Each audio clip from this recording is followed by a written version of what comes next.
Court resumed. Witness resumed stand. The court.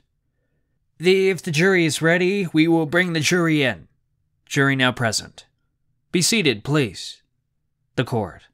The jury is present. The defendant and counsel. Mr. Santos is still on the stand, still under oath. Mr. Carnesi. Mr. Carnesi. Thank you, Your Honor. Cross-examination by Mr. Carnesi. Good afternoon, Mr. Santos. My name is Charles Carnesi, and I represent Mr. Vernace. Good afternoon. A few moments ago, you were asked about the conditions of your cooperation agreement. You remember that? Yes. Okay, now, you are familiar with the agreement you signed. You went over it with your lawyer, right? Yes. And you told us that you entered into this agreement in the expectation, the hope, that you were going to receive some kind of leniency at your sentencing, right? Yes. And in your mind, what you're hoping for is basically no jail time? Yes. Would you call that a pass? A pass? Yes, to receive a pass on these criminal acts, that you don't get any, that you are not sentenced to any jail time? Yes, I consider that a pass. You would refer to that as a pass, right? Yes. Now, do you understand that as part of the cooperation agreement that you signed, that the prosecutor's office has to make a certain determination as to the extent of your cooperation? Do you understand that? Yes. What do you understand that determination to be? What is it that they have to decide about your cooperation in order for you to receive the desired benefit? Whether I was truthful or not. And anything else? That's what I'm required to do. To be honest, truthful. Aren't you required to provide substantial assistance in the investigation or prosecution of somebody else? Yes. So you don't only have to be truthful, you have to provide information that is of assistance to the prosecutors in their attempt to prosecute or investigate somebody else, right? Yes. If your information is not helpful in their desire to prosecute somebody else, you don't get a benefit, right? That's not true. Maybe you should make it a little clearer to me. Sure. Let me ask if you recall this paragraph in your cooperation agreement. It is understood that should this office, you know who that is? Yeah. Who is that? The U.S. Attorney. Determined that either Mr. Santos has not provided substantial assistance in an investigation or prosecution. Do you understand those words? Yes. And if they decide that you have not provided that, or that Mr. Santos has violated any provision of the agreement, such a determination will release this office from any obligation to file a motion pursuant to Section 5K1 of the Sentencing Guidelines, but will not entitle Mr. Santos to withdraw his plea once it has been entered. Do you understand that? Yes. Do you understand that that means that if in the discretion, the sole discretion of the prosecutors, they're the only ones that get to decide, they decide that your testimony hasn't been helpful to them, you get no benefit. Do you understand that? Yeah, the only way they would decide if it hasn't been helpful to them is if I made things up or lied. Well, what if you just didn't have anything that helped them? What if you didn't know anything? What if you didn't have a story about being sent to go and beat somebody else up? Then I guess they'd never approach me. Did they approach you, or did you approach them? The FBI approached me. When was that? That was in 2009. And how did that come about? How did they approach you? They asked my attorney if we'd be willing to have a proffer session. Let me show you what I have as 3500 HS6. Do you remember meeting with the prosecutors and agents in an attempt to get a cooperation agreement? Yes. And do you remember roughly when that was? Roughly June of 2009. Okay, and do you remember advising the prosecutors and agents at that time that you desired to undertake certain actions, including separating and monitored and recorded telephone conversations and meetings? Yes. Do you recall discussing that with them at that time? Yes. Now, at the time these discussions were going on, you didn't have a cooperation agreement, right? No. You did, however, discuss with agents and prosecutors information that you believed they would be interested in, right? Yes, only because they offered me immunity. Oh, what did you understand immunity to mean? That anything I spoke about at the meeting could be used against me. You spoke about certain things, but it didn't end there. They didn't tell you, okay, we're happy to give you a cooperation agreement based on what you just told us, did they? No, it didn't end there. We had another 1 or 2 more meetings before we finally came to an agreement. And before they would give you an agreement, you had agreed to go out and record conversations, correct? Not at first. What I offered them was to go do 3 years, come out, and then wear a wire for them. But they suggested to me that I didn't have to do that I can wear the wire now and possibly not have to do the whole time that I was facing. Okay, so they wanted you to wear a wire right away. Right. And at that time, did you have a cooperation agreement when you were having those discussions? No. Now, you had a number of meetings with prosecutors and agents before you actually got a cooperation agreement, right? Right.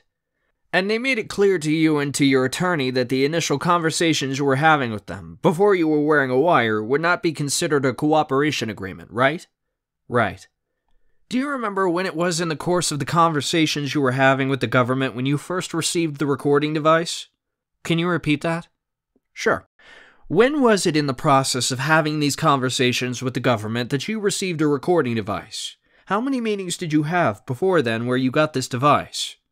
Approximately maybe 3, the most. And how did you get the recording device? I met with FBI agent Robert Herbster, and he gave me the recording device. And did he explain to you how to use the device?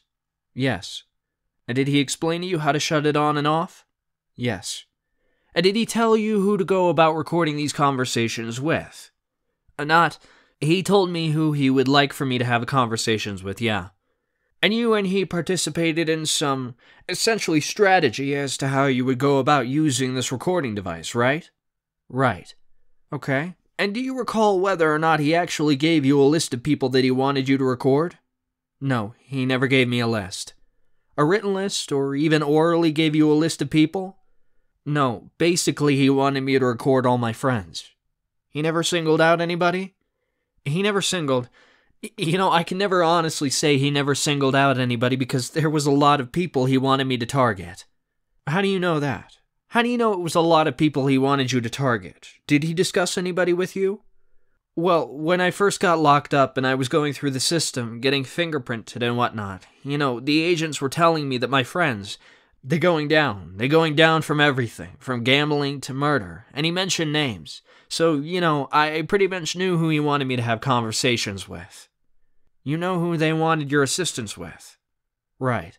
Now, did he give any instruction as to who to meet on a given day and what to discuss with these people? Or was that left up to you when you were going to wear the recorder? No. What it is if I was going to go, stop by a certain place, I would let him know I'm going there. And, he knew I was going there, and when I was done, I would give him a call, and we'd either meet then or the next day. But, he pretty much knew where I was at all times. So, is it your recollection that any time that you intended to go to a meeting, you contacted him beforehand to say, this is where I'm going to go, and this is who I'm going to meet? Most of the time I'd tell him, yeah, I'm on my way to Hillside, or I'm on my way to Al's apartment, or I'm on my way to Bobby's Cafe. Were there any other times that you can specifically recall when you didn't tell him where you were going? Yeah, I'm sure there was times when I didn't tell him. Was there any reason why you chose to tell him sometimes and not other times? Because I might started out somewhere where I told him where I was going, and I didn't have to tell him exactly where I was going. So that's the question. And what I'm saying is, if I go by Al's apartment and he's like, all right, come on, let's go take a ride by Bobby's Cafe, and then we leave Bobby's Cafe and we go to a strip club or something, I don't have to call him then. And who decides when the recorder is on or off? I do. Now, at any time in the course of your wearing this recording device, you wore it approximately 6 months. Is that right? Approximately. Sounds right? Sounds about right. From roughly June of 2009 into the end of the year December sometime. Yes. Would you also meet with agents and prosecutors during those 9 months to discuss the recordings that you were turning in? I definitely met with Agent Robert Herbster. I'm just trying to remember right now if I met with any prosecutors. You remember meetings with Agent Herbster alone? Most of the time. And tell me about those meetings. What would take place at those meetings? I will meet him. I'd tell him what was on the recording device, what my plans might have been for this day, or joke about something that happened during the night before or early that day. I'd give him the recording device. I'd give him a briefing of what I thought might be important on the device, and he'd give me a new one. And were there other meetings where he would discuss with you things that had been on the recording that you had turned in earlier? Yes. And would he tell you at that time, okay, you got this far in this recording with this individual. See if you can go back out and follow up that conversation. Things along those lines? No, I don't remember him. I mean, there was some, I don't remember him saying, go specifically. See, the understanding was, first of all, we were trying to solve a murder. So, obviously, I was supposed to have conversations where I can get someone to admit to a murder. Talk about a murder. Certainly, there were certain topics that you would discuss with Agent Herbst or with the prosecutors. Right, certain topics. And you were told. I'm sorry, I didn't mean to cut you off. But basically, what were you told is, okay, if you were telling this information about this murder, see if you can go out and get something recorded regarding that murder. Is that right? That's right. The tape was supposed to be used to corroborate or support what you were telling him, right? Right. And do you recall any specific instruction, other than about the murder, regarding any other individual you were recording? I met with him so many times that I don't remember any. You want me to remember specific things. Pretty much from the first day we met, I knew what I had to go out and do and what kind of information I was supposed to get. Now, you told us on direct examination that you had recorded over 100 conversations. Is that right? I believe so. And did you listen to any of those recordings after they were recorded? Yes. You sat down with the agents and you went over the recordings and explained them to them? Yes. And based on what you had recorded and the explanations you gave the agents, they would sometimes give you instructions again to go and follow up on those conversations, right? See what else you can get? Yes. Now, of those 100 conversations that you recorded from June to December of 2009, how many conversations did you record with Mr. Carnesi? I would say 2, 3 at the most. Well, we have heard one. What other conversations do you recall recording with him? Let me see. There was the one that we heard that was outside, and I believe there was another one inside the cafe, so it was 2. Do you know when that conversation was, and where the tape of that conversation might be? I don't remember when it was, and I don't remember where it is. Maybe there was a few times when stuff was inaudible or didn't record. I don't know if that was one of the times. In preparation for your testimony here, you did prepare with the prosecutors testifying. Did they play this tape you were referring to now? I don't think so. I don't remember. I remember having a conversation with... Oh, wait a second. Take your time. Yeah, I did hear the other tape. The tape that's inside. When did you hear that? That was... I have heard these tapes numerous times, and I think I remember hearing the tape when we're talking about him getting a job for... We're talking about Vito Love and Nikki Shakes. Yeah, that was a different conversation. That was inside the cafe. When did you last hear that tape? The last time I was listening to the tapes was maybe about, the time before coming here. I'm just asking you the last time you heard this tape.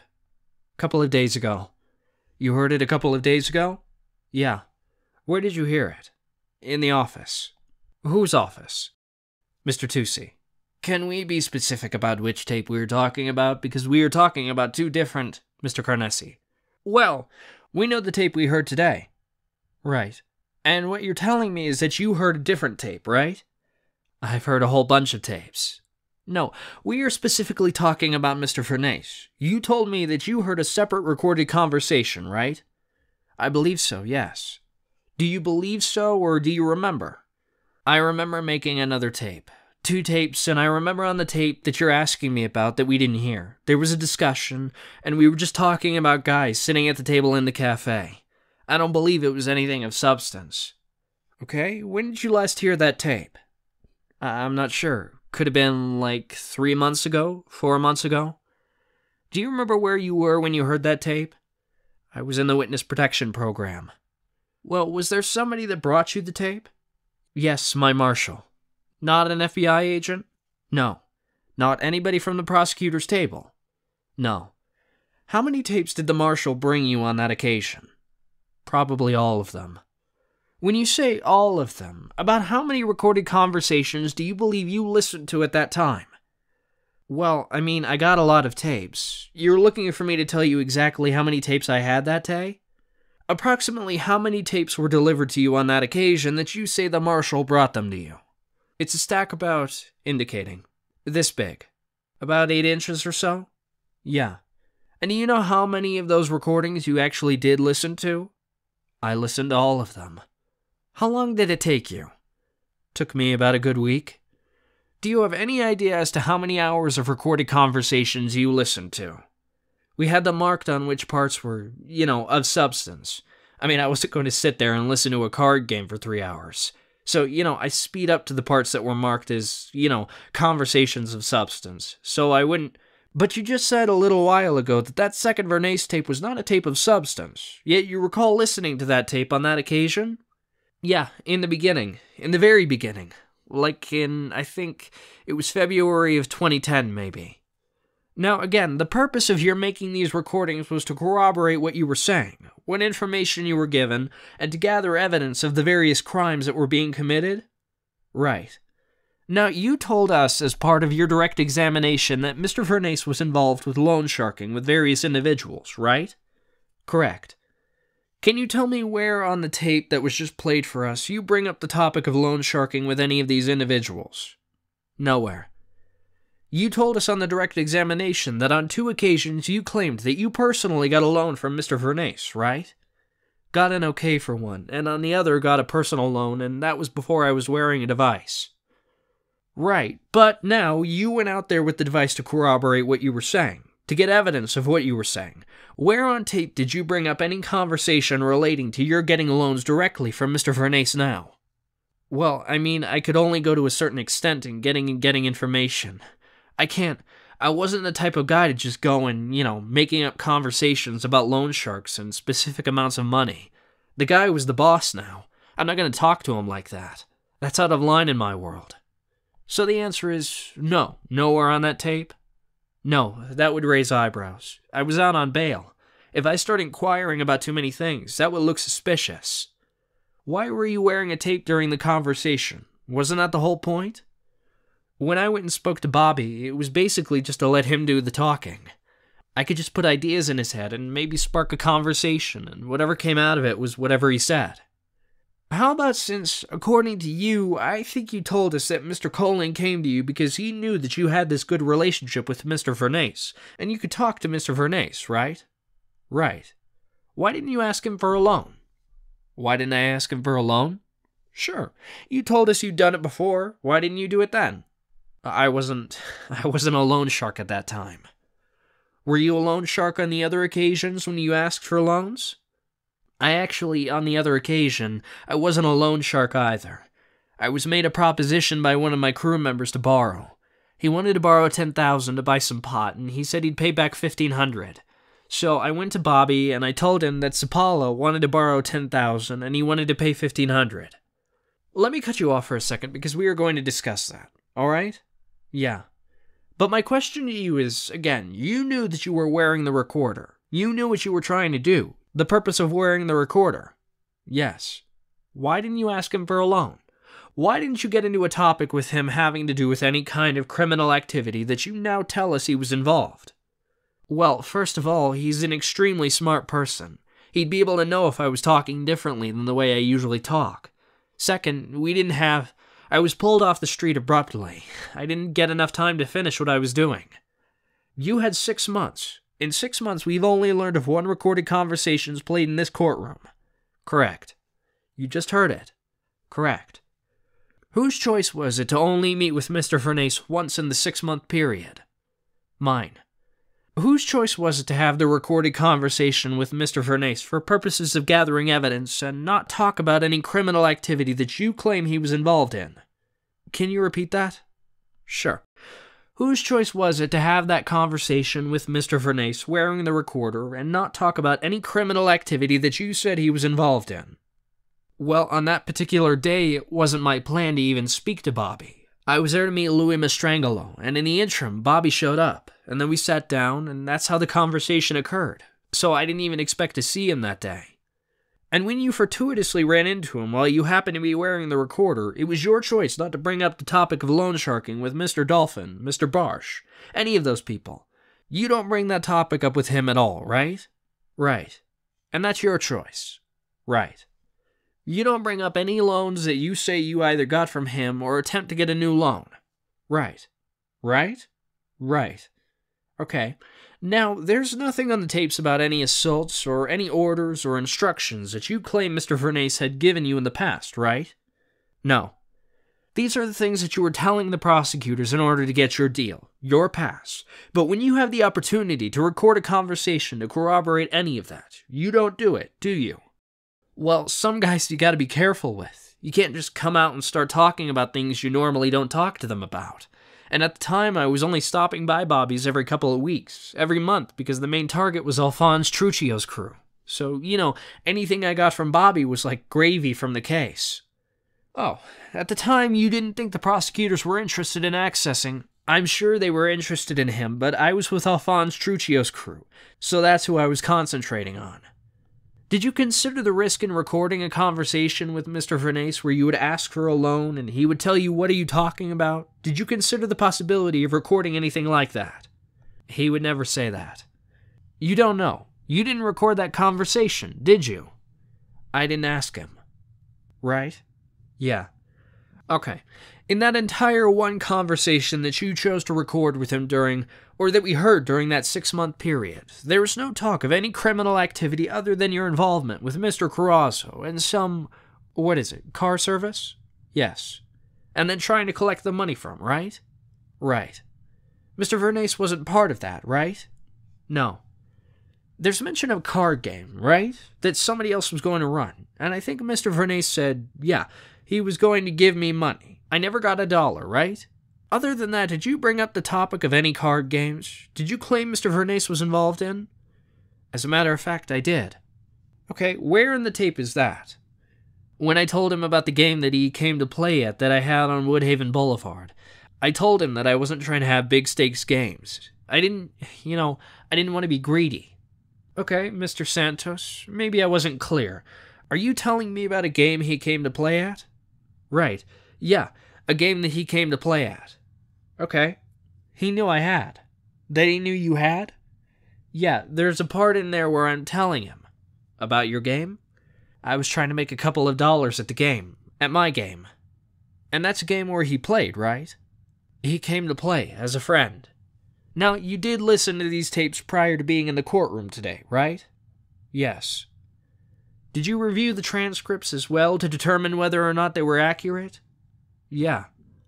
How many times did you listen to the tape involving Mr. Vernace before you were able to determine that the voice you were hearing in part of that tape wasn't Mr. Vernace's? Are you talking about that part in the beginning where it was Louis Mastrangelo? Yes. That was a mistake on their part. I would never mistake Bobby's voice for Louis Mastrangelo's. You heard the tape twice. You heard it the first time? Right. That was played here in court, right? And you told us. In fact, you gave us an explanation initially as to what Mr. Vernace was saying, and then you had tape played for you a second time, and it was at that point that you realized, wait a second, that's not Mr. Vernace's voice, right?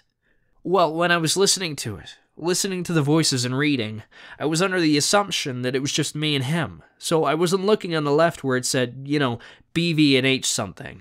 And then I realized it when, he started talking about it. That's when I realized it. But when I go over these, and we do corrections on them, they do the corrections. And then there's a whole process where they have to get reprinted out. And there's absolutely no way I would mistake Louis Mastrangelo's voice for Bobby Vernace's. I grew up with them since I was like 15 years old. When the transcript is in the process of being created, who is it who identifies the voices in the transcript? Was that you, or was that an agent who presented it to you that way? I identify voices. So, at least initially, you misidentified that voice, right? No, I knew who it was. I just didn't know it was supposed to be Bobby Vernace speaking when we were listening to it. Did you ever listen to the tape while you had the transcript? Yes. Okay, and when you listened to the tape with the transcript, is it your testimony you didn't notice that that voice attribution was being assigned to Mr. Vernace mistakenly? On this, well, I didn't get a chance. Yeah, I guess. I guess on this one, no. I don't know how that mistake happened, to be honest with you. In your direct examination, I think you told us that at various points in time you would use drugs. Is that right? That's correct. Okay, and can you tell me what type of substance did you use and when? When I was younger, I tried angel dust a couple of times. When you were younger, Again, I don't mean to interrupt you. I mean like in my 13, 14, 15 years old. What else? Marijuana, cocaine. When did you use marijuana? When I was younger also. Believe it or not, I happen to be one of those guys that don't like marijuana. Just letting you know that. Makes me paranoid. I wasn't going to offer any, but go ahead. Cocaine, ecstasy, painkillers. Again, let's go step by step. Cocaine? Okay. How often did you use cocaine? Probably used cocaine every time I went out and had drinks with the fellas. And what period of time would that be? You said you were in your 40s now? Yes. Were you using cocaine that way in your 20s? Yeah. 30s? Yes. 40s? Yeah. And you'd be out with fellows a few nights a week, right? Sometimes. And would you generally use cocaine a few times a week? Depends. If we went out a few times a week, yes. But usually after a night of going out, it was very rough to go out the next night. Would the cocaine help you? No, it would help me not to be able to move the next day. How much cocaine did you use? From the time I started? In general, when you would use cocaine on a given night, how much cocaine would you use? Maybe half a gram? A gram? I don't know. You wouldn't keep track. Did you use it more than once in the night or a day? Yes. How often in any given day might you use cocaine? I only used cocaine when I was drinking. I never used it. I never even thought about it when I was sober. That doesn't really help me. How many times? It helped me. How much times would you use it?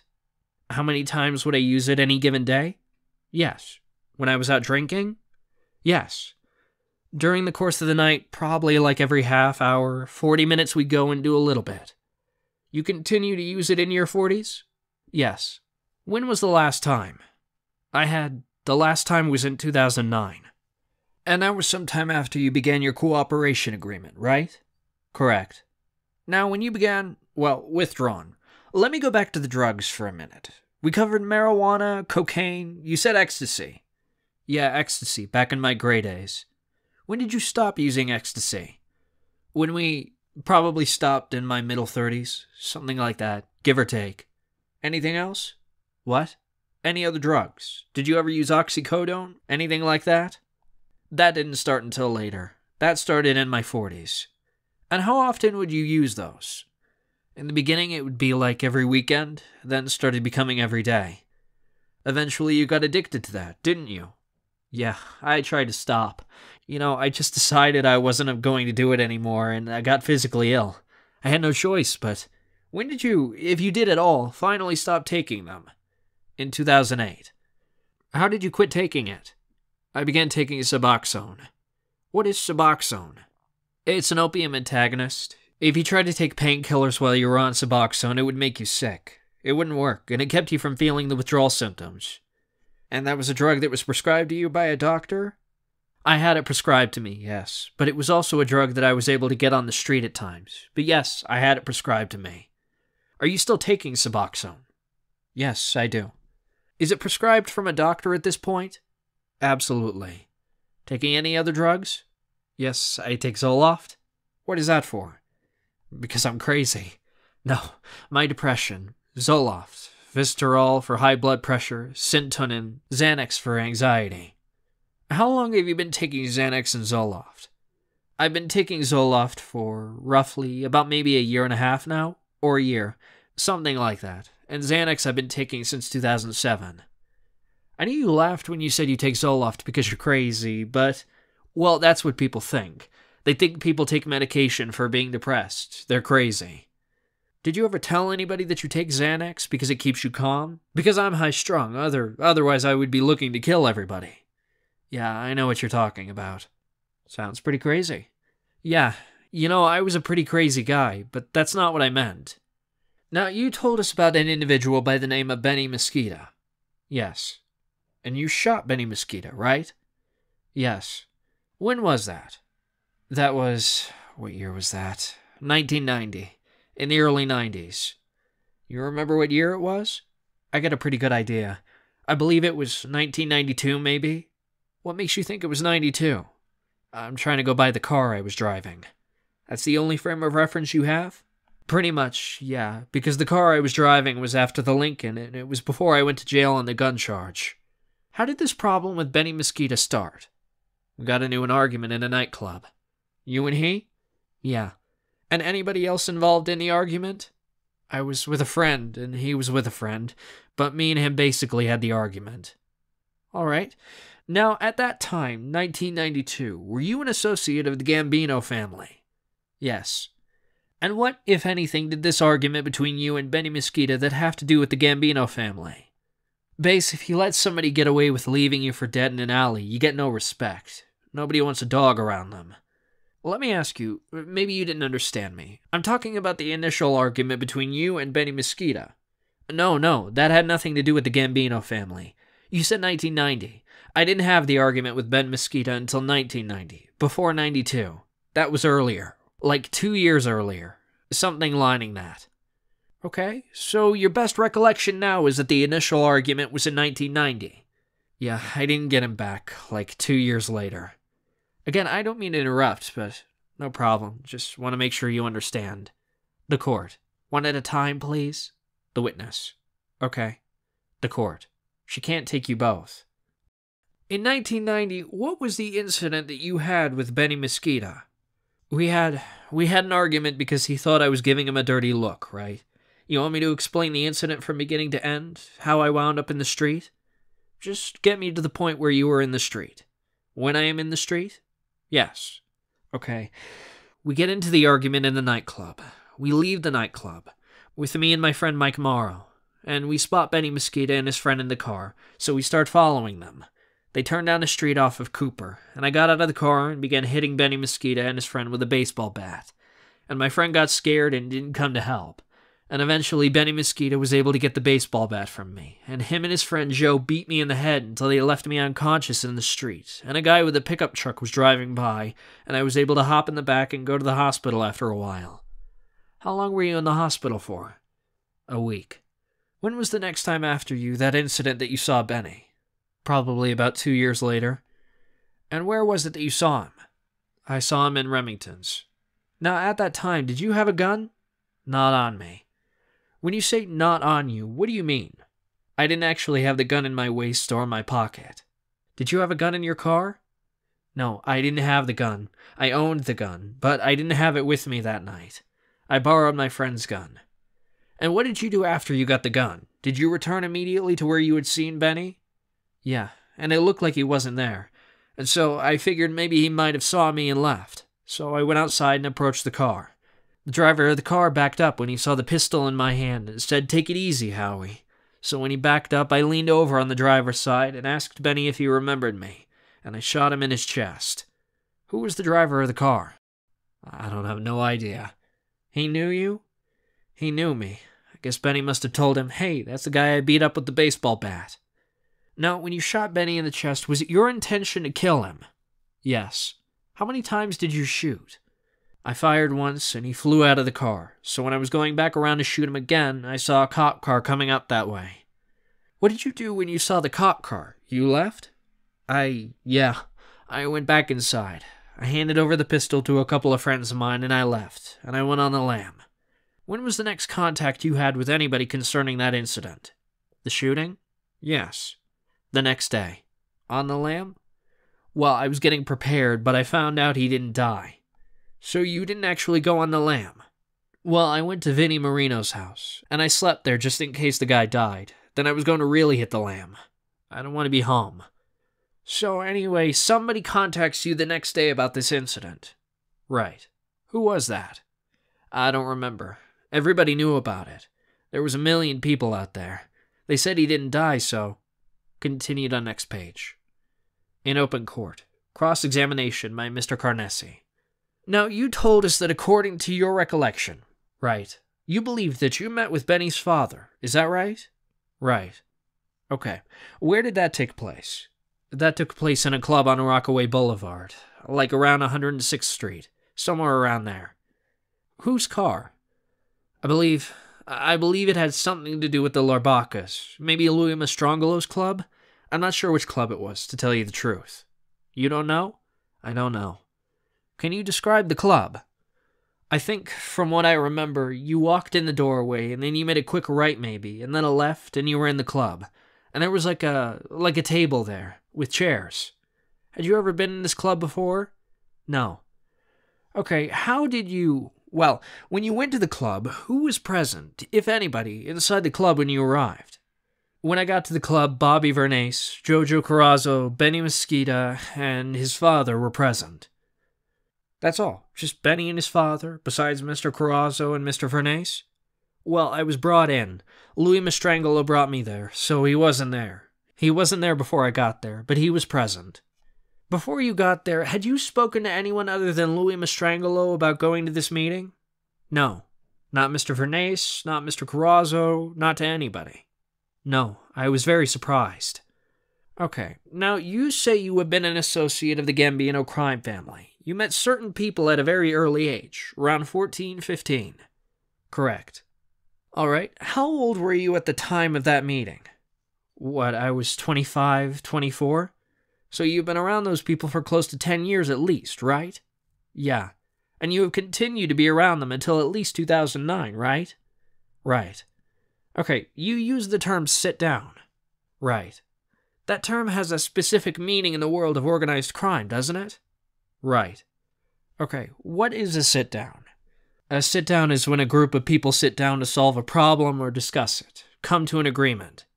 Well, when you say a group of people, a group of wise guys. A group of wise guys? Or associates? Well, let's go step by step. Okay. Let's start with a captain. Right. Okay. Let's say we have got a captain who is related to one family, right? Right. And now there is a dispute with a different family, right? Right. Does that captain sit down with an associate? Technically, he doesn't have to. Generally speaking, it's at a sit-down with an associate of one side may sit down with an associate of another side, right? Right. People of equal rank, right? Well, at that time, the only made guy was Jojo Carrazzo. I see that, and that's why I'm asking you. Okay? Okay, generally speaking, right. Associates sit down with associates, right? You know, it all depends. I mean, you know, a captain, if he wants to be technical, if a soldier from another family wants to speak to him, he's got to bring his captain with him. That's right, because it's got to be people on the same level. You know that? Right, but we know nobody follows the rules. Do bosses sit down with associates? If the associate is a very close friend of his. Well, they are on opposite. In our example, we are talking about people from different families. That's why there is a dispute. Does the boss of one family sit down with an associate of another family? I will be honest with you, I have only been to a couple of sit-downs, so I couldn't tell you how everybody conducts their sit-downs. Okay, let's go through this then to determine whether or not this was a sit-down or a group of people who were trying to resolve a problem. You said that Joseph Carrazzo, Jojo Carrazzo, was there, and at that time, what was his position? It might have been a soldier still? Maybe the captain? No. He was a captain by that time. That's pretty high up, right? Yeah. Benny Mesquita. He is there with his father. Right. Who is his father? What organized crime family was his father with, and what rank did he hold?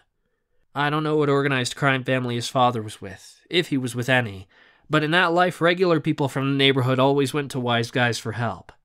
But that's not a sit-down, right? Well, this was a sit-down. Then I'm going to ask you again.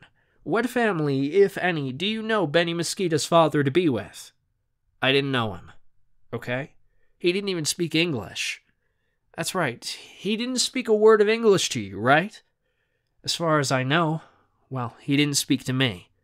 Okay, did Joe Carrazzo, to your knowledge, speak Sicilian? No. Mr. Vernace did speak Sicilian, right? Right. And Mr. Carnesi was there essentially interpreting what Mr. Mesquita was saying, what Benny's father was saying, right? Right. And the outcome of this meeting that you told us about was essentially the father didn't want you to hurt his son anymore, and he was saying, and my son is not going to hurt you. We are going to quash this thing right here and now, right? Right. Anybody get paid any money? Not that I know of. Okay, now you told us that subsequent to that, you ran into this other individual, Joe, right? Right. And Joe was a guy who was stabbed, right? Right. And you stabbed him outside of an establishment that you told us you came to learn Mr. Carrazzo was involved in, right? No, that I knew he was involved in. Okay, you knew it even before you stabbed the individual, right? Right. When you stabbed him anyway, over there, right? Right, I stabbed him down the block. It's a long story. When Mr. Carrazzo found out that you had stabbed this individual at that location, did he praise you for being a tough guy? No. In fact, he cracked you in the mouth and knocked out a tooth, right? Right. Now, the plea agreement that you signed covered a multitude of crimes ranging from sometime in the 1980s all the way through to 2009, right? Right. They covered attempted murders, conspiracy to murder? Right. They covered narcotics trafficking? Right. What kind of narcotics did you traffic in? Marijuana. Anything else? Cocaine. Anything else? Ecstasy, and I think that's it. Did you get about 8,000 pills at one time and try to sell them? Those were ecstasy pills. I said ecstasy. You did say ecstasy. All right. Robberies. How many robberies did you do? Too many to count, to be honest with you. You don't remember every robbery you did? I don't remember every robbery. You told us at some of these robberies that you used different disguises. Oh, you mean armed robberies? Yeah. I thought you meant like commercial burglaries. Burglaries. We will get to that separately. Oh, no. Robberies only. 1. I would say 3 for sure that I remember. Maybe 4 or 5. I don't know. How would the robberies go generally? Were they armed robberies for the most part? Depending, yeah, for the most part. Yeah, it was. If a gun was used, it was armed robbery. On these robberies, did you generally carry a gun? Most of the time, depending what my role was in the robbery. In the course of these robberies, did you and your co-conspirators use disguises of any kind? Yes. What kind of disguises did you use? My disguise was wearing a baseball cap with, like, state trooper sunglasses, where you couldn't see your eyes, and that's pretty much what the other guys wore, except for one guy. He used to wear a wig and a phony beard at times. Didn't you guys also use false law enforcement identification? Yes, we had badges, clothing, like dark blue windbreakers that looked like law enforcement. We would print out fake warrants and stuff like that. Anybody ever pretend to be delivering flowers? Yes, we have pretended to deliver flowers also. Do you remember that robbery? Yes. Tell me about it. We got a tip from Jack Valenti about this Russian lady who was holding one of the Vics. I don't know which Vic, from one of the organized crime families. I don't remember which one it was that he said was holding his money in a safe in her basement, and she owned a restaurant in Brighton Beach. So to make a long story short, we sat on the house and watched her leave the house every day at 9:30 in the morning. And we knew she had a maid, and that's all that was going to be home. So when we decided to do the job, on that day we had guns on us and, like burglary tools. So we didn't sit and watch to see if she left. And on that day, Murphy's Law kicked in and she happened to be home. And my associate, John Cipolla, got out of the van and had flowers in his hands and rang the bell. And the maid answered the door. And when she opened the door, he grabbed her and him and Frank Boehm subdued her. And then Frank Boehm, when you say subdued, what do you mean? Got her to stay still. How? By holding her. We weren't looking to hurt her, and then we left her with Frank Boehm. He was supposed to be tying her up or taping her up.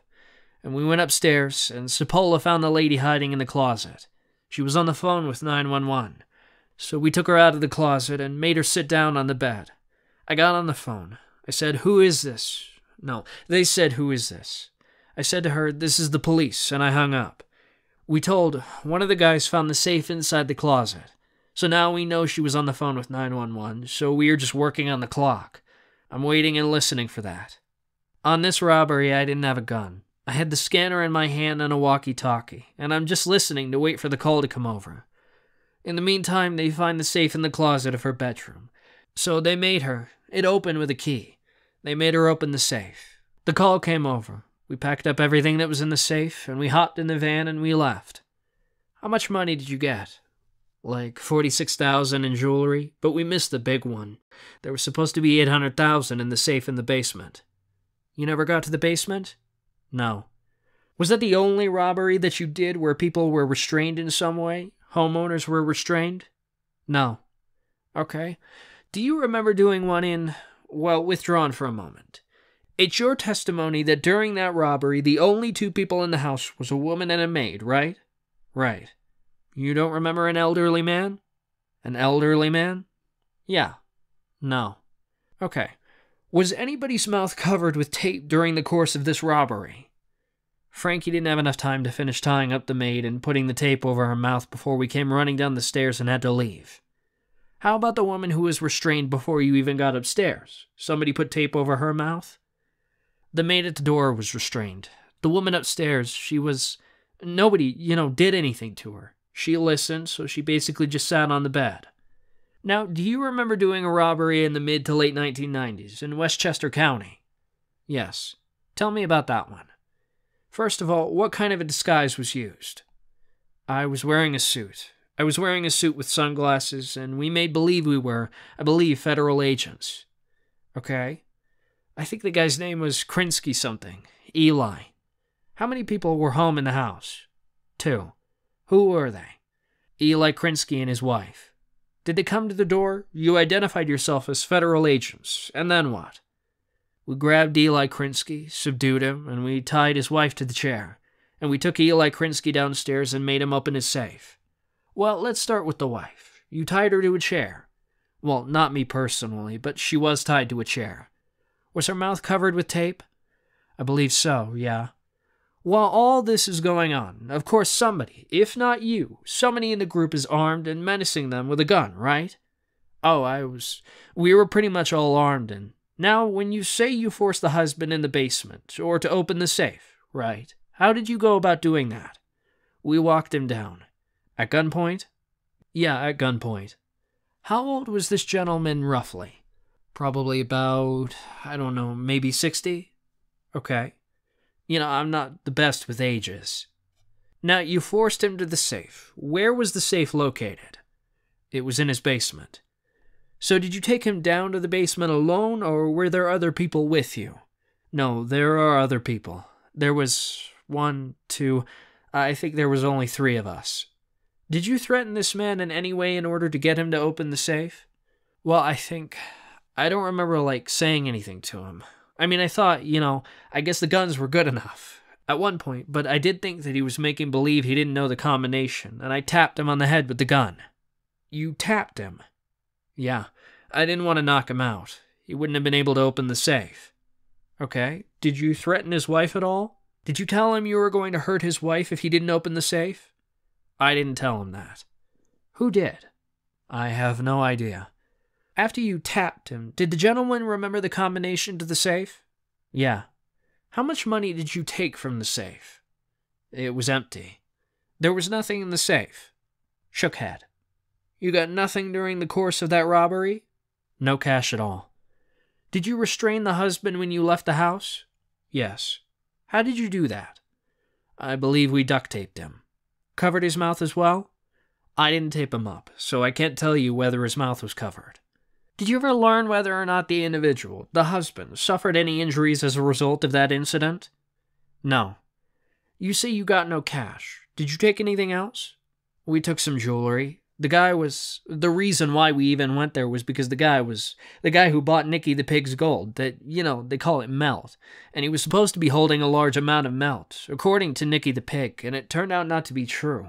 Or maybe he brought it to wherever he was going to bring it to before he got there. So you didn't recover any of the gold? We got a little bit. It was really nothing. I don't even remember how much it was. Now, do you recall a robbery at an apartment in Queens, again, in the mid to late 1990s? Right. Do you remember that robbery? Which one? Queens, an apartment. An apartment where? In Queens. What part of Queens? I don't know. You tell me. How many did you do in Queens? There was 2, I believe, in Queens. Okay, both of them in apartments? One was in an apartment building, and the other one was in a house. Okay, this is in an apartment? Oh, yeah, and there was another 2 in the building in, Jamaica, Queens. Okay, can you tell me approximately when this was? Can you fix a better date than just sometime in the mid to 1990s? The mid to late 1990s. Which one? The one in the apartment in Queens. The house? The apartment. Do you know the difference between an apartment and a house? The building? Yes. High-rise building on Woodhaven Boulevard? Sounds about right. Okay, a fellow by the name of Louis the Disco said that a man living in that apartment had shoeboxes full of money. So I passed that information on to Frank Baum and John Carr. He proceeded to say that the guy was in a wheelchair. So I passed the information on to Frank Baum and John Carr, and they said that they were willing to do it. So I sat outside. Frank Baum and John Carr went downstairs, knocked on the guy's door, and the guy answered the door standing up. He began to wrestle with Frank Baum, and they were fighting on the floor. John Carr didn't have a gun with him, so he put his finger to his head and told him don't move, and the guy stopped moving. So they were able to tie him up and go in his closet and see if the money was there. But there was only $12 there. They stole $12 from this man in his apartment? That's all there was. You said the man was standing up. You thought he was in a wheelchair. Yeah, he had his prosthetic leg on. Was there also one in Queens, another apartment where you posed as cops who pretended to have a search warrant? The drug dealers you were talking about? You tell me. Mid to late 1990s, an apartment in Queens. You posed as cops wearing guns and you pretend to have a search warrant. Do you recall doing that more than one time? Yeah, we have done it a lot of times. A lot? Yeah, more than once. Okay. There was two. One that I went in on and one that I didn't go in on these buildings on 179th Street and Hillside Avenue. Is that what you want to know about? Yeah, let's do that one. Those were supposed to be drug dealers. Okay, and Frank Baum used to work in that building, and he knew the doorman. So we had information that that there was the first one, that the guy was a big-time drug dealer, and the doorman gave us a key to an apartment to look at the parking lot and see when he pulled in, when he got home. So when he pulled up, we went in the hallway, stood by the elevator, and waited for him to come out. And then we did our police routine. Turn around, put your hands behind your back, and we walked him into his apartment and searched the apartment for drugs, money, and jewelry. Then the second one, I didn't go inside. I just sat out as a lookout. There was a Dominican guy that was supposed to be a drug dealer. They were both two tips that didn't work out. There was nothing there either. Continued on the next page. Cross-examination by Mr. Carnesi. Continuing. Okay, go ahead. I don't mean to interrupt you. And then there was another one on 71st Street, I believe. 71st Street, between Central and Cooper Avenue in Glendale, Queens, where Neil Riley and Frank Baum approached this chubby guy that came out of the apartment at a certain time. That was the robbery that Jack Valenti gave us a tip. That one and the one with the lady and the maid. Those tips came from Jack Valenti. Okay, did you ever have a Rolex? Yeah. Did you ever have a Rolex that you acquired during the course of a robbery? Yes. Tell me about that robbery. That was the one with the drug dealer in the building. Okay, I didn't hear you mention that you stole a Rolex during that robbery. Oh, I didn't say what we got out of there. Oh, we didn't find any drugs or money, but I found a Rolex. Did you ever break into an apartment belonging to a fellow by the name of Angelo the Painter? Oh, yes. Okay, tell me about that. That was straight burglary. Vinny Minio, a guy from the neighborhood, borrowed money from Angelo the Painter and said that he saw Angelo the Painter's steel chest. It was like a steel tool chest or something like that, full with money wrapped in plastic. So Chris Colin approached me and told me about what Vinny Minio saw, and I discussed it with my partner, John Cipolla, and we decided to burglarize the house. And we did, and there was nothing there. You didn't find anything at all? No. Was there anybody inside the house? No. Okay. Now, did you also do a burglary in upstate New York? Yes. Tell me about that, if you would. When did it happen? In 1996-ish? 1996 Tommy Hilfiger outlet. Is that what you're talking about? It's somebody looking for a large amount of marijuana? Oh, yeah. That was a different one. Okay, well, let's do the one you started to tell me about. I went to jail for that one, that I was just talking about. Okay, tell me about it. That was a Tommy Hilfiger outlet in Elmira, upstate New York. It was exactly what it was, an outlet. It was a burglary. We took all the merchandise out of the place. We took down the alarm system, took all the merchandise, filled up a truck, and were spotted by a lady walking the dog, and the cops came. And I happened to get away that night, but I got arrested later on. Now, again, you told me that there was a different one in upstate New York involving a search for a large amount of marijuana? Yes. Do you recall when that was? Excuse me? When was that? That one was about 1999, maybe? Yeah, around that time, 99. What do you remember about it? What was your role in it? My role was to, well, me, Sapola, Joe Albano, Neil Riley. We were going to approach the house and rob the guy at first. But then we got the information that the marijuana was in his barn. So instead, we just went and robbed his barn, and we got a bunch of rifles out of there. But Sapola kept the rifles, so we didn't get anything. Okay. Now, those are a few of the burglaries that you committed. Do you know how many burglaries you actually committed? And you know what you mean by burglaries now. Burglary's a different situation than when there's actually a person on the premises that you threaten. Right. Burglaries are break-ins, let's say. How many burglaries do you think you might have done? 25. Okay, now, wait a second. Maybe more. Maybe more than 25? Yeah, I was just thinking back in the 90s. Okay, you did 25 in the 90s. Probably, yeah. Alright, overall, how many do you think you might have done? Maybe 50? 50, okay. Now, you testified on direct examination. I believe that you did dozens of robberies and burglaries, right? Now we're up to 50, not counting the robberies. But what you also said is not all of them were for organized crime. Some of them were secret. Do you remember saying that? Yes. Okay, when in your mind did you become an associate of the Gambino crime family? When I was 15 years old. Okay, and you're now, let's use as of 2009. How old were you then? In 2009? Yeah? 41. Okay, so we're talking about roughly 26 years or so? Yeah. Okay, and in those 26 years, you recall doing 50 burglaries, a lot of robberies, and as you said, not all of them were for the Gambino crime family or had anything to do with organized crime, right? Right. So is it fair to say that although you've considered yourself continuously throughout that time to be an associate of the Gambino crime family, that you also committed crimes that had nothing to do with the Gambino crime family, right? Right. Okay. And those were crimes that you did for your own motivations to put money in your own pocket. That's correct. Okay. And those were crimes that you made an effort, a conscious effort, to keep secret from other associates or soldiers or whatever you want to call them in the Gambino crime family, right? Well, I didn't really keep it a secret from, there was Alphonse Truccio, Tony Moscatiello, Mike Rock. They knew what I was doing. They knew we were robbing electronics stores. Well, correct me if you would then. Didn't you tell us on direct examination that these crimes were kept secret? Not all of them. Well, let me finish my question if you would, please. Go ahead. And then we'll come to an understanding. All right. Some of these crimes were kept secret, and your motivation in keeping them secret was that you wanted to keep the money, right? Right. Your plea also included extortions, right? Extortions? Mr. Carnesi.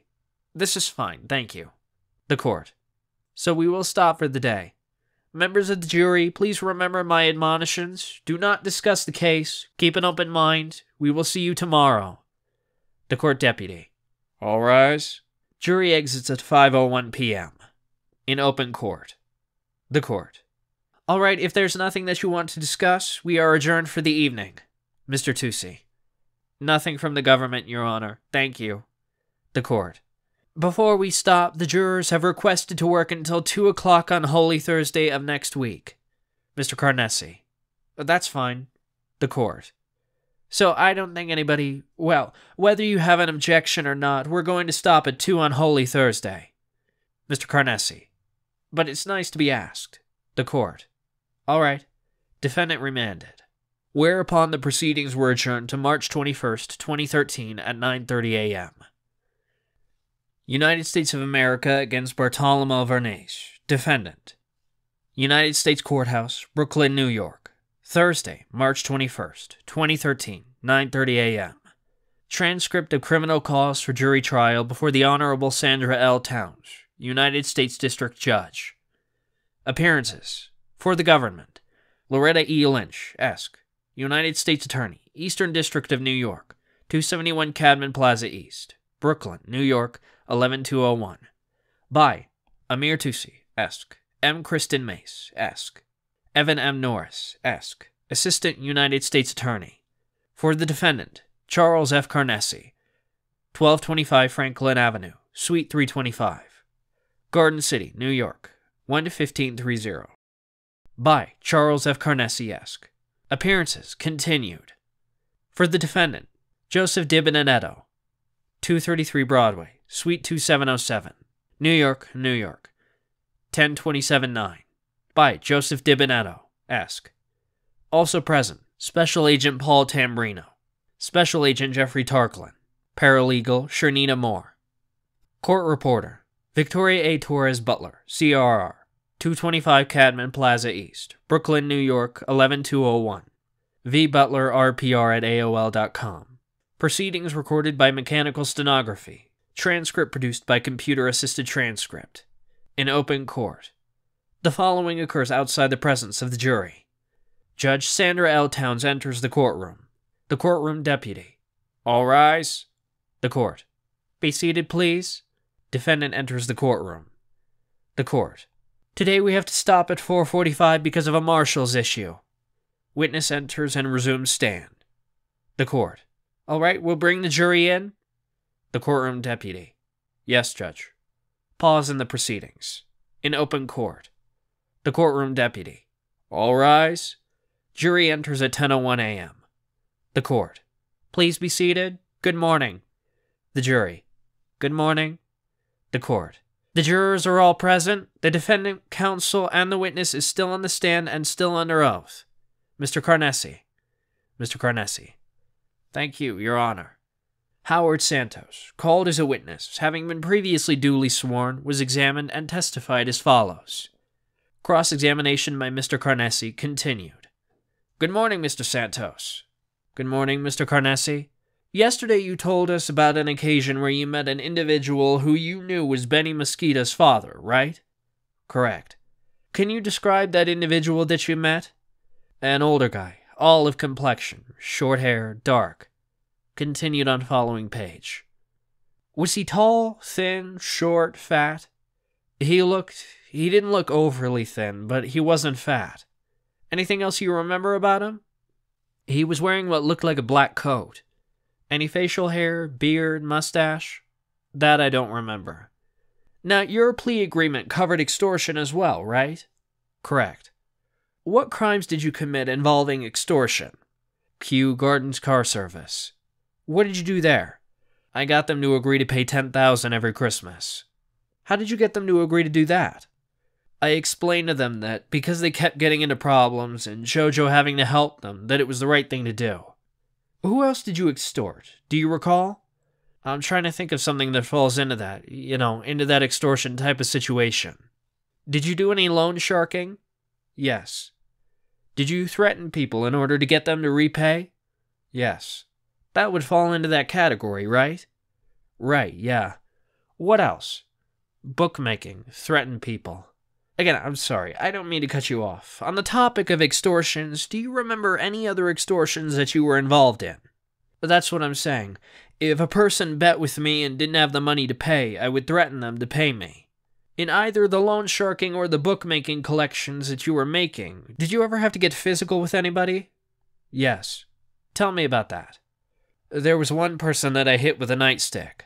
Was that a loan sharking debt or a bookmaking debt? That was a loan sharking debt. Your plea agreement also covered arsons, is that right? Right. How many arsons did you commit? 4. Let's go through those, if you would. When did you commit the first one? On the Long Island Expressway and Woodhaven Boulevard. What did you burn? Construction machinery. Do you remember when that was? That was in the late 80s, early 90s, around that time. Can you be more specific? Can you remember whether that was the 80s or the 90s, if you can? I would say late 80s. The second one was another construction machinery in Brooklyn.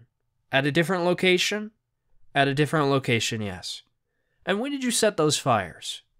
That was probably within a couple of days after the first one. And were you paid to do those? No. How about the third one? The third one was trying to burn out a Chinese restaurant that was opening up close to the club on First Avenue. All right. What type of structure was that? What type of building? It was like a one-level commercial type of, like storefront type of deal. When did you do that? Late 80s. And you said there was Fourth also? Yes, that was Giovanni's on Woodhaven Boulevard. That's a restaurant? Yeah, restaurant bar. And what type of structure is that? Building. Corner building. No apartments or anything above it. It was just that restaurant. That's it. But it was a couple of levels? No, I don't think there was more than one level. No, just one level. Do you remember when you did that? That was in the 90s. I would say closer to the middle 90s.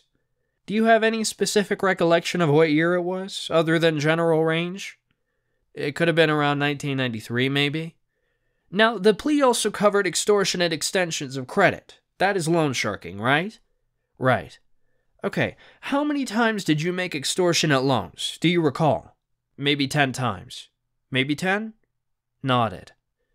Generally, you recall the amount of money that you were lending out? Yes. What type of money would you lend out? How much money in general? The biggest amount was 10,000. Then the others were 2,000, 1,000, 3,000. How would that work? Was this your money? No, this was Jojo Carrazzo's money. And what type of interest were you charging on the money you were lending out? Anywhere from 3 to 5%, 5 points, 3 to 5 points. How did you determine how much interest you would charge? Through his larger amount. Then I would probably charge 3 points. If it was a smaller amount, I'd charge 5 points. You also, in your plea agreement, covered something called acts or threats involving illegal gambling. Is that the collection of gambling debts that we talked about? Yes. And on how many occasions would you say that you had to either physically assault someone or threaten to assault them in relation to gambling debts? Anywhere between 7 to 5 times. Now, were these bets that were placed with you? Most of the time, yes. Now, you told us that on direct examination that you operated something called a half sheet. Is that right? Yeah. Would you tell me again, how does that work? I get 50% of the winnings. I mean, let's say I have 10 play years and all my players lose. So I would have to give 50% of the winning to Bobby Vernace. And if my players won and I'd have to pay them, let's say 10,000. I had to pay out 10,000 between all of them. Bobby Vernace would give me the 10,000, and then until that 10,000 came back to the office and the winnings from the players, we didn't split any profits. Is it your understanding that a bookmaker makes money based on wins and losses? A bookmaker could also make money just on wins and losses. Well, go ahead. I'm sorry. I didn't mean to cut you off. If a guy's got a real huge business, he can set it up to where he can't lose. He'll just win the vig because, like on a football game, you gotta bet 55 to win 50. So, a bookmaker. The difference between a bookmaker and player is that the player has an interest in the outcome of the game, right? He bets on a specific team to win? Right. Right? Right. Okay, the bookmaker. Ideally, if he had the same number of wages on, let's say the Yankees and an equal number of wages on the Red Sox, he makes money, right? Even if the bets cancel out each other, right? Right. What money does he make that equal amounts, wins cancel out the losses? How does the bookmaker make money? In that situation, he makes money on the vig. And in that situation, if I have more money waging on the Yankees than the Red Sox, right? Right. I have to hope that the Red Sox win, right? Right. I'm like a player. I lose money if I'm backing the wrong team, right? Right. So, on the half-sheet situation that you described to me, if the wagers were higher on the winning team, the wages by people that you were dealing with than on the losing team, you lost money, right? Most of the time, yes. All the time, wouldn't you? That would all depend on what the difference was between you. You could have a team that has more bets on them and lose, and then win, and then the teams that lose, the VIG may absorb some. One loss may set off another. I'm not asking you that. I'm asking you again, equal positions. Let's start out with equal positions. Same amount of bets on the Yankees as on the Red Sox. They are playing each other? Right. Is the bookmaker going to make money? Yes. Okay. The Yankees higher bets. Red Sox lower. The Yankees win. Is the bookmaker making money or is he losing on this game? Repeat that? Sure. More money is being wagered on the Yankees than the Red Sox, okay? On your sheet? Right. Is it a good thing for you if the Yankees win, or are you rooting for the Red Sox? Mr. Norris. Objection. More vague in terms of the context of the questions. Can we have a little more specificity as to more money? Mr. Santos. Baseball is different than football also. Mr. Carnesi. Do you want to talk about football? Yes. I mean, that's a little bit more simple because sometimes you have to lay more money. There's different ways of taking bets on baseball. It's not just as simple as betting 55 to win 50. Let's talk about the Giants and the 49ers. Okay? Whatever the spread is, it is. You got more money bet on the Giants than is bet on the 49ers, right? You're the bookmaker. You got your half sheet. Right. Who are you hoping wins in order to benefit financially? I'm hoping the team with the most money bet on them loses. Right. Right. Okay, so at that point in that situation, you have a financial interest in hoping that the 49ers win, right? Correct. You also pled guilty to stolen property, right? Right. What was that about? What did you do there? We'd robbed. The majority of them was warehouses, electronics, Best Buys, Circuit Cities. We'd rob warehouses with, back then, using CDs. We made a lot of money off film, clothes, anything that could be resold? Right. And you did this quite often throughout your years of involvement, right? Yes. From 14 to 42, how much money do you think you made dealing in stolen property? I have no clue. You were talking about years. You're talking about a lot of money, though, right? Hundreds of thousands of dollars? Yeah. There was also something about involving access, an access device, fraud. Is that something to do with credit cards? Right. What did you do? I also sold credit cards. How did you get credit cards? I got the credit cards from a fellow by the name of Anthony Piccolo, and he got the credit cards from the postman. And what would you do with the credit cards that you got? I would sell them for 10% of whatever the credit card was for.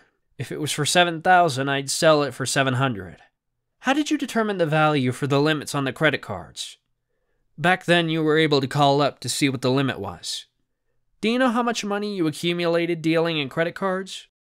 I can't give an exact number, but I would say probably more than 100,000. How long a period of time were you doing that? Probably 2 years, maybe. Do you remember what 2 years? I did it for a good part of... I did it between 1990 to, I want to say 92, maybe 93, because once Piccolo was arrested, that was it. I couldn't get any more credit cards. You only got them through this individual, Piccolo. Yeah. Your plea agreement also covered mail fraud, wire fraud, bank fraud. Do you know what that was about? Yes. What was that? That was buying a property using someone else's credit to resell for a profit, approaching people. Let's go one by one. All right. Buying property. How would you go about doing that? Using someone else's identity. I'd offer them $5,000, $10,000, use their identity to buy a house, and we would get the full amount. We'd mortgage the house for the full amount, and again, I don't mean to be interrupting you, but I'm trying to understand it piece by piece. You would approach somebody and say, I want to buy a piece of property. I don't want to buy it in my name. I want to buy it in your name. Is that right? Right. The individual, you were taking $5,000, $10,000, and then how would acquire this property? These properties you were buying at auction. These properties you'd be buying real estate. How are you getting them? Could have been a real estate broker. Could have been something we found on the MLS. We never went to an auction. Okay? Now, did you buy these properties for cash, full value? We took the loan out for the full value. You had to take a mortgage out? Right. And in taking out the mortgage, you had to fill out, certainly, an application for the mortgage, right? Right. And when you filled out that application for the mortgage, obviously you didn't fill it out in your name, right? Right. You filled it out in the name of this identity that you'd acquired. Right. And the reason you did that is because you never had any intention of repaying the mortgage, right? Not in all cases, but some cases it worked out that way. I'm not trying to downplay it. I'm just being honest. Some of the deals we actually, tried to sell and, to get the money back that we made so we can continue using the person that we're paying to use his credit. We don't want to burn him out and not have him anymore. So you would continue to use that identity. Right. And then you would go about trying to sell these properties? Right. Once you acquired them. How often did you do that? On how many different properties do you think? That was only about 3 or 4, maybe? Are you sure? It could have been a little more? If it was a little bit more, then it was maybe 2 more. Okay. It wasn't a lot of them, that's for sure. During what period of time? That was between 2004 to 2007. And do you know how much money you made as a result of that activity? I made ballpark maybe around 100,000 in that area. That was my end. How much money was made as a result of that? I would say a little bit more than double that. Little bit more than double? Double. 100. Over 200. Okay. Now, you pled guilty when? I pled guilty 2009. In 2009. I think on direct examination you said that you haven't made or been required to pay any kind of restitution for all this money that you had taken. That won't be determined until I get sentenced. Right. So, from 2009 until today, you have not paid back a single dollar. Correct. Of any of that money, right? Right. And you haven't had to forfeit any property to go towards the restitution, right? Right. Have you? Right, no. I didn't own any property. You don't own anything? No. You don't have any bank accounts? At the time, I didn't. Okay. Since 2009, has any money gone in the other direction? Have you received any money as a result of your plea agreement? Yes. How much money? When did you start receiving money? Since I began cooperating. So that's even before you pled guilty, right? Right. And how much money did you receive initially in the beginning? In the beginning? Yes. Around, could have been anywhere from $2,400 to $4,000 per month? Per month. How did you receive that money? How was it given to you? The FBI agent gave it to me. What, did he give you a check in the name of Howard Santos? No. How did you get it? Cash. He gave you cash? Yeah. And how often were these cash payments made to you? Every month. For how long a period of time? 4 to 6 months until they took me off the street. No, a little bit more than 6 months. Maybe 8 months. So we're talking from June of 2009 until sometime in 2010, right? Right. January, February 2010? Right, until I went into WITSEC. Do you remember when that was? When I went to WITSEC? Yes. Approximately May. Now that I think about it, May of 2010. So at least right up until that time you were collecting this monthly stipend that you were being given, right? Right. Now, did you file tax returns for the year 2009? No. When was the last time you filed tax returns? I think maybe 2000, the year 2000. Okay? Maybe. Do you have a specific recollection of when, or you're just estimating? Well, I mean, if you're going to hold me to it, I'm just estimating. Well, you're under oath, so I want you to tell me that I very rarely paid taxes, and if I did, I could probably count them on one hand. That's since I was 18, 19 years old? Probably since I was born. Now, after you were taken off the street, did you continue to receive money? Yes. And how did that come about? How much money were you receiving at that time? That time I was receiving goes according to where I was living, according to the... I'm not interested in where you were living. No, I know. But after you go back into the program, I was receiving those couple of months. Before I went into WITSEC, I was receiving $1,900 a month.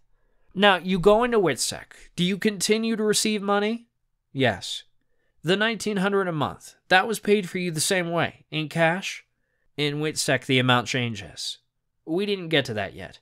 You told me at some point it went from $2,400 to $4,000 to... No, that was all before. That was pre-WITSEC, and that was for living expenses, gambling expenses, to continue living the way I was.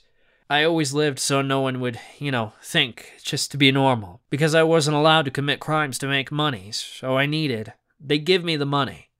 So they supplemented you. They supplemented me, yeah. You went into WITSEC? The court. Excuse me, WITSEC. Mr. Carnesi. WITSEC, I think. The witness. WITSEC, Witness Protection Program. They call it WITSEC. So now you are in the Witness Protection Program. Right. All right, we will call it that. Are you receiving any money at that point? I received money. How often would you receive money? Am I allowed to talk about what goes on? Talk about what goes on in WITSEC? You are allowed to say whether you got money or not. Oh, okay. I got money, yes. How often would you get money? Every month. How much money did you get every month? Am I allowed to talk about that? The court. Yes, you can. The witness. Okay. I believe it was $23.75. Almost $2,400 again. And you got that on a monthly basis? Correct. How did you get the money? If it was check, I don't know. I don't want to know who the check was made out to. Did you get a check or cash? In the beginning, I was getting cash. Then he started to give me a check once I opened up a bank account. And are you still today receiving money? Yes. As of today? Mr. Tusi. Can we have a sidebar? The court. Yes. Continued on next page. The following is in sealed record. The following took place in open court. Continued on next page. The court. Members of the jury, we have to take a 5-minute recess. Please remember my admonitions. Do not discuss the case. Keep an open mind. Whereupon the jury exited. The court. Counsel, I don't know whether... Did you want to go into the other room? Mr. Carnesi. I think first they want to speak to Mr. Santos. The court. Okay. Mr. Norris. We can just confer here, Your Honor. Just take a few minutes. The court. I'm going to leave the courtroom. Court recessed. Continued on next page. In open court. Judge Sandra L. Towns enters the courtroom. The courtroom deputy. All rise. The court. Be seated, please. Mr. Norris. Your Honor, so what we would propose to do is as follows. The basic issue, just so the court is aware, as I've explained to defense counsel, is the witness, while he was in the program, he had a disagreement with his handler, with the marshals.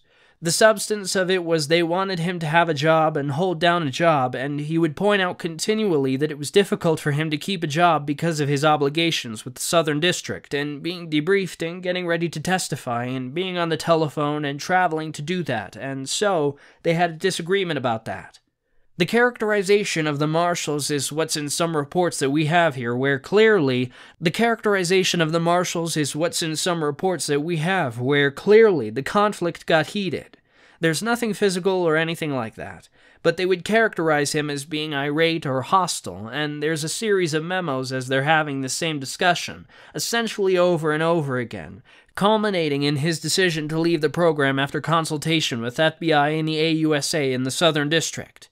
What we'd like to do, and we propose to do, given the timing of this, is we don't think there's not much to disclose here, but we do think, in an abundance of caution, we should disclose it to defense, and we are prepared to do that. Normally, because of the manner in which these reports are kept, we would make the disclosure in some separate form, in a letter memorializing it. The court. Yes. Mr. Norris. Because we don't have the luxury of that time here, of course, we propose to give a copy of it to defense counsel and give defense counsel whatever time they need to review it, and we would just ask that at the conclusion of proceedings with this witness, that be given back and just sealed as part of the court file for any future need for it, rather than leaving a copy with defense counsel. The court. All right. Mr. Norris. Just because of the sensitive nature. Mr. Carnesi. I have no problem, Judge. I'm not concerned about that. The court. All right. Mr. Carnesi. I am concerned it's going to take a little while to go through this and make notes. The court. Yes. Mr. Carnesi. I don't know what else. I don't know how to deal with that, but... The court. You have time to review it. Mr. Carnesi. Yes. The court. And how much time do you think you need? Mr. Carnesi. Given the volume of paperwork here, Judge, can I check back in with you about 11:30? The court. Yes. Okay. I'm going to have Miss Frullo tell the jury that we just have to wait, and they will just have to wait to come back into the courtroom. But we're meeting, and it has nothing to do with them, okay? Mr. Carnesi. Good, thank you. Mr. Norris. We are sorry for detaining the court, Your Honor. Recess taken. In open court, Judge Sandra L. Towns enters the courtroom. Mr. Carnesi. Judge, I'm sorry, there's a lot of material here. I'm probably good until 12. Pause in the proceedings. Continued on following page. In open court. The court. On the record, Mr. Norris. Just so your honor is clear, Mr. Carnesi and Mr. Debonetto have asked a couple of follow-up questions. So Mr. Tucci is trying to get that information from the Marshal Service, with the hope we will have that by the end of lunch. I don't know for certain, but that's what we are endeavoring to do. So if Mr. Carnesi wants to continue... Mr. Carnesi. Judge, there are other topics that I think would take up until 1 o'clock. The court. All right, but you have had an opportunity to review what you have? Yes, Judge, and that's what's led to a few other questions, which we are trying to resolve. All right, and we can, if you are prepared to go ahead, we will bring the jury in and continue with Mr. Santos. As I said, Judge, I have a number of other topics. I think I will probably be able to go until 1 o'clock with those. If not, then we will break it 10 to 1, but at least we can get something else done in the meantime. The court. Yes, Mr. Norris. It will be after the break is when we will tell Mr. Santos to be ready. That other types of questions may be coming. We haven't spoken to him yet. The court. So you are not going to bring this up at all? Mr. Carnesi. No. The court. Okay, all right. We will bring the defendant in, and you need to get the witness also. Defendant enters the courtroom. Mr. Santos enters the courtroom. The court. We will bring the jury in, please. The clerk. Yes. Continued on the next page. Jury enters. The court. Please be seated. The jurors are all present, the defendant, counsel, and Mr. Carnesi. Mr. Carnesi. Thank you. The court. I'm sorry, I didn't mean to say that. Mr. Santos is still on the stand, under oath. Mr. Carnesi, you may continue. Mr. Carnesi. Thank you. Cross-examination by Mr. Carnesi. Continuing. Mr. Santos, you told us that at one time when you were operating what you referred to as a half sheet, that you were placing bets for yourself on that sheet, right? Right. When you would place bets for your own purposes, for yourself, how did you indicate that on the records that you were keeping of the wagers being made? Do you understand? How would I keep a record of it for myself? When you turned in this half sheet, did you indicate on the sheet that these were your bets, for you personally? No, when I called them in, I would give a fictitious name. You would make up a name to cover. Yeah, I would say this is 115, make a bet, and this is for John Doe. Is that what's referred to sometimes as a phantom bettor? Have you ever heard that expression? No. But in any event, the code was something that you created to hide your identity. Right. Okay, now at some point it's discovered that these are your wagers, right? Yes. How did that come about? Did you tell someone, listen, those bets, they are my bets? How it came about was I lost like $70,000 and couldn't come up with the money. So I wind up owing Bobby Vernace $56,000.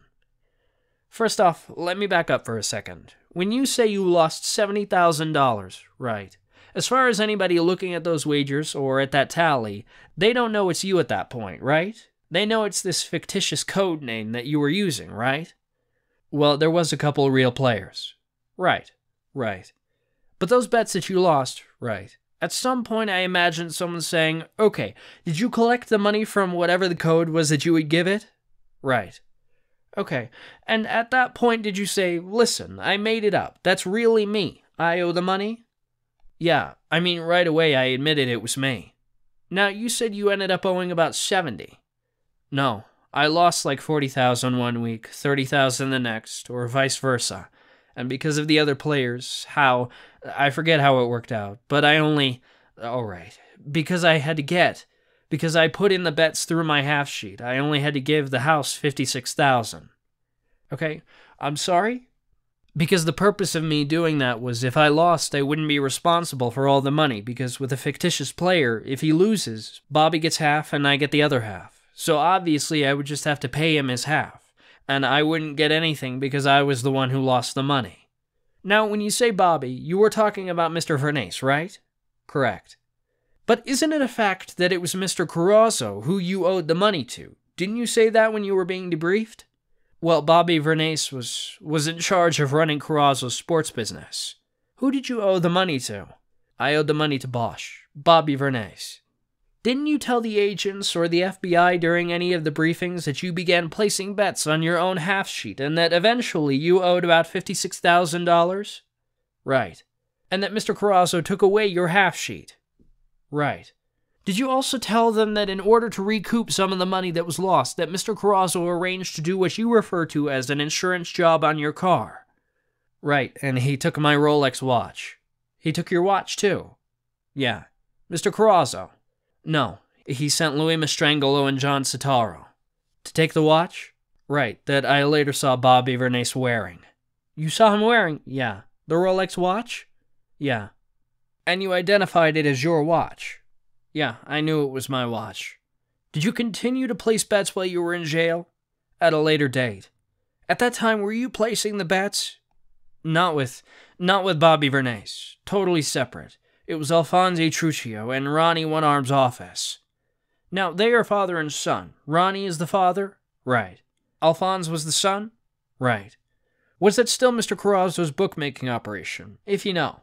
I would imagine it wasn't. It was Ronnie's and his son, but, at that point Jojo Carrazzo is the consigliere, so the money gets kicked upstairs. The boss, the underboss, consigliere, they split the money.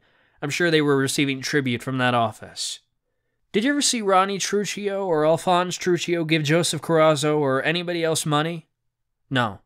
Now, there came a time when you were involved with an assault with a guy by the name of Joe Vince. Is that right? Yeah. How did that come about? He said a couple of disrespectful things behind my back, so I went in the bar and beat him up, and he stabbed me in my leg. When was that? That was 2008, maybe, around there. Were you hospitalized as a result of this? I went to the emergency room, get a couple of stitches, but that's it. Do you know whether he was hospitalized or not? He wasn't hospitalized, no. And did there come a time when that situation, the hostility between you and Joe Vince, was resolved? Correct. How did that come about? Alphonse Trucchio told me that Blaise Carrazzo had reached out to him in reference to the Joe Vince incident and that he wanted to sit down with me. And Alphonse told me that I didn't have to accept any deals if I didn't want to. So, do you want me to finish the story? Yeah. Okay. Just, if I can interrupt you for a moment. That's Jojo Carrazzo's brother. Okay? Right. He is a soldier in the Gambino family. Did he tell you that? Who? Blaise Carrazzo. Did he ever tell you he was a soldier, or is this information that you gathered from speaking to other people? He never told me that personally, but I was told by, I believe Tony Moschiatello might have been straightened out at the same time as Blaise Carrazzo. Okay? You never heard from him, though? No, I never. You heard from somebody else. Yeah, I never heard it from him. Okay, go ahead. So I go to Al's club. Blaise comes. He says Joe Vince has been a friend of our family's for 30 years, and the reason why he, stabbed you was because he couldn't breathe and he thought you were going to kill him, and, just basically trying to squash it. As a result, did it get squashed? Yeah, it got squashed. That was the end of the problem. You two guys agreed? Yeah, I agreed to let it go, and that was it. Okay, did you ever do an armed bank robbery? I was part of an armed bank robbery, yes. And do you recall when that was? That was 1996. And who were you involved with in that robbery? Who participated? Eddie Caligari, a guy, Val Nucci, Kevin Antonucci, Jamie Carr, this other guy named Victor. Val Nucci was one of the people involved in the robbery? Yeah. And did you say Kevin Gentile as well? Kevin Antonucci. Do you know a Kevin Gentile? Gentle? Gentle. Yeah. Okay, were you ever involved in a bank robbery with him? Well, he was supposed to be on that bank robbery, but he didn't wake up that day. But my question is, were you ever involved in a bank robbery where Kevin Gentle was a participant in the robbery? No. The bank robbery that you were talking about was in Lindenwood, is that right? Right. Tell me about that. What did you do? The way the bank was set up was there was a big 84th Street in Lindenwood.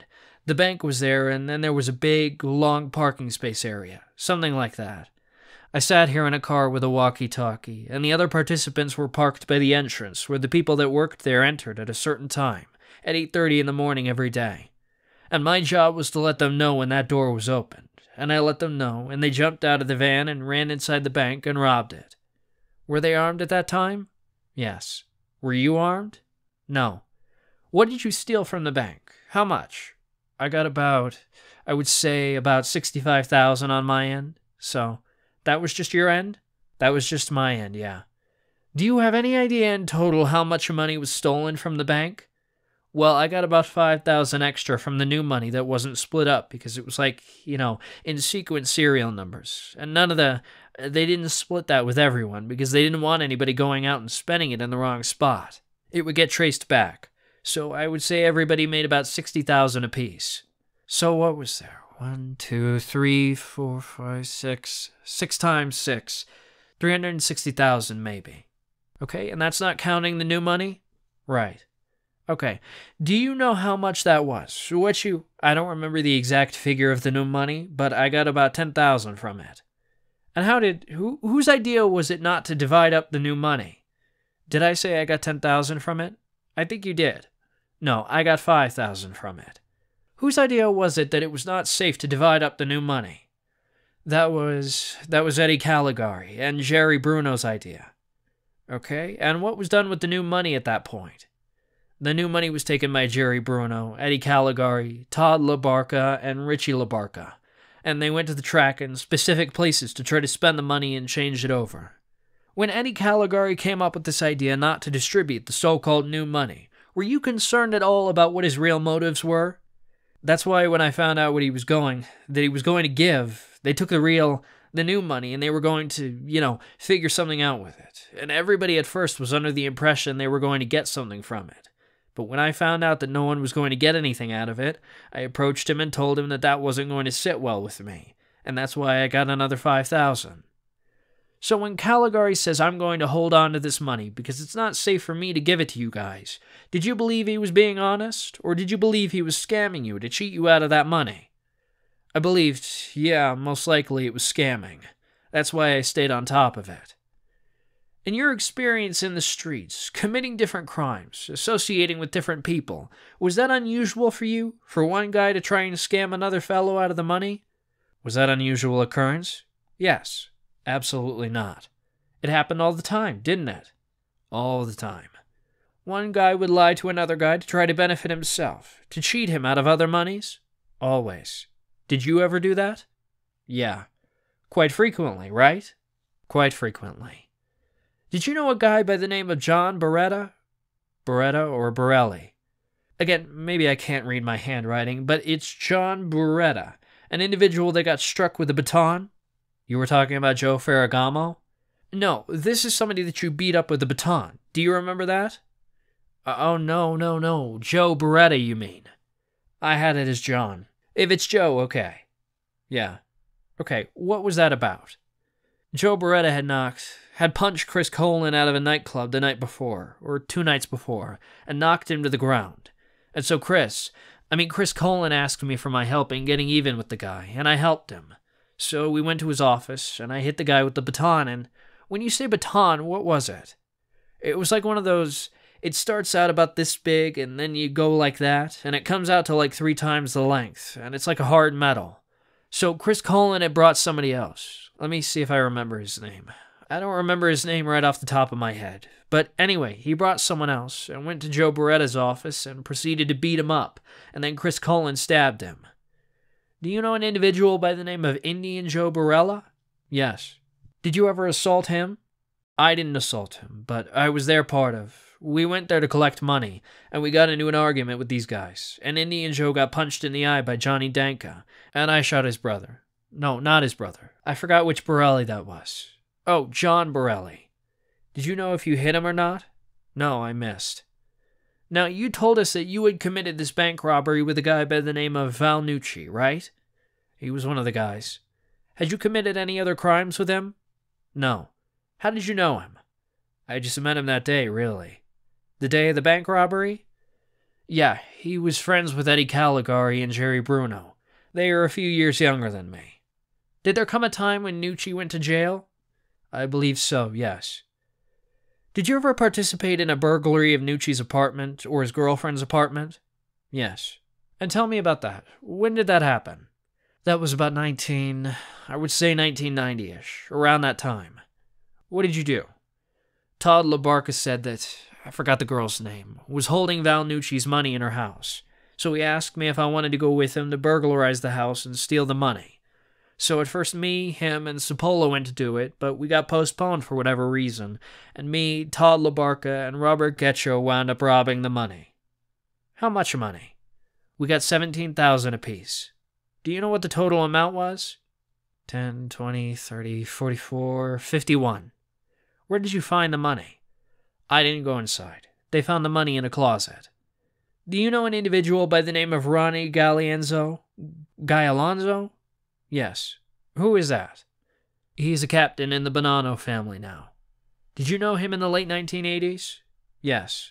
Did you ever have any incident with him? Yes. What did you do? Well, Vinny Asaro and Jerry Asaro beat up my friend Neil Riley. So me, Neil Riley, Joe King, Todd Segara sat on Ronnie Giavenzo, and we were going to give him a beating. We followed him. He pulled over by a friend's house in Howard Beach. We got out of the car to give him a beating. He jumped out with a baseball bat. I pulled out a pistol and fired a couple of shots at him. Were you able to hit him? No. Did you know an individual by the name of Sean Dunn? Yes. How do you know him? We grew up together. Did you know if he is in the drug business? Yes. Did you ever participate with him in the drug business? Yes. What did you do? I, on occasion, sold him pot. Did you ever extort any money from him? Yes, you can say that. What did you do? He was having problems with Vinny Gotti and Scott Shulman. They were trying to force him to buy pot from them, and the pot wasn't good. So me, Todd LaBarca, Jerry Bruno, we loaded up with pistols and sat by Sean's house waiting for them to show up. In the meantime, I said to myself, let me go talk to Ronnie. Maybe we can straighten this out without having to have something serious happen. So I went to Ronnie. I told him what happened. He said he would straighten it out. And the first figure that it was agreed upon was that Sean would give $5,000 every Christmas. I relayed that to Sean. He was okay with it. He paid it, and that was how he became with Ronnie. Now, you mentioned Vinny Gotti. Is this the gentleman you were talking about? Yeah. Okay, and on direct examination, you referred to the term of ore as being put on the shelf. Do you remember that? Put on a shelf? Yeah, or shelved? I believe so, yeah. Are you familiar with that term? Yes. What does it mean? It means you get, well, if you were a wise guy, that means you get, stripped of your rank and you are not part of the family anymore. Well, it's like getting laid off. Okay, but just so we are clear on exactly what you were saying, you get laid off. You get rehired? You can get rehired. Once you are an inducted member, right, of an organized crime family, if you get shelved, is it your understanding that you are no longer a member? It's my understanding that that person did something wrong and he is shelved for now. What shelved means in general is no one involved in organized crime is really supposed to interact with him, right, while he is shelved? Well, he is not supposed to be involved in organized crime business, is he? He's just not recognized as a wise guy anymore. Do you know whether or not Vincent Gotti, was ever shelved? I heard a rumor that he was. Well, when you say you heard a rumor, you have been testifying for 2 days about what other people in organized crime told you, right? Well, on the Vinny Gotti situation, I'm not 100% sure. You are not 100% sure who you heard it from? Right. I didn't really, I didn't spend a lot of time talking about Vinny Gotti, so I really wasn't interested. I heard a rumor. I didn't care about it. Maybe we talked about Vinny Gotti once in 5 years. Did anyone in organized crime ever tell you that Vinny Gotti being shelved was the result of his being involved in a shooting? I don't remember, no. Nobody told me that. All right. You also testified you mentioned a guy by the name of Salvatore Gambino. Yes. Who is Salvatore Gambino? He is a Gambino soldier. Grew up under Jojo Corazzo. Whose crew is he in? Jojo Corazzo's. Were you ever involved in a burglary of a yacht club? Yes. Tell me about that.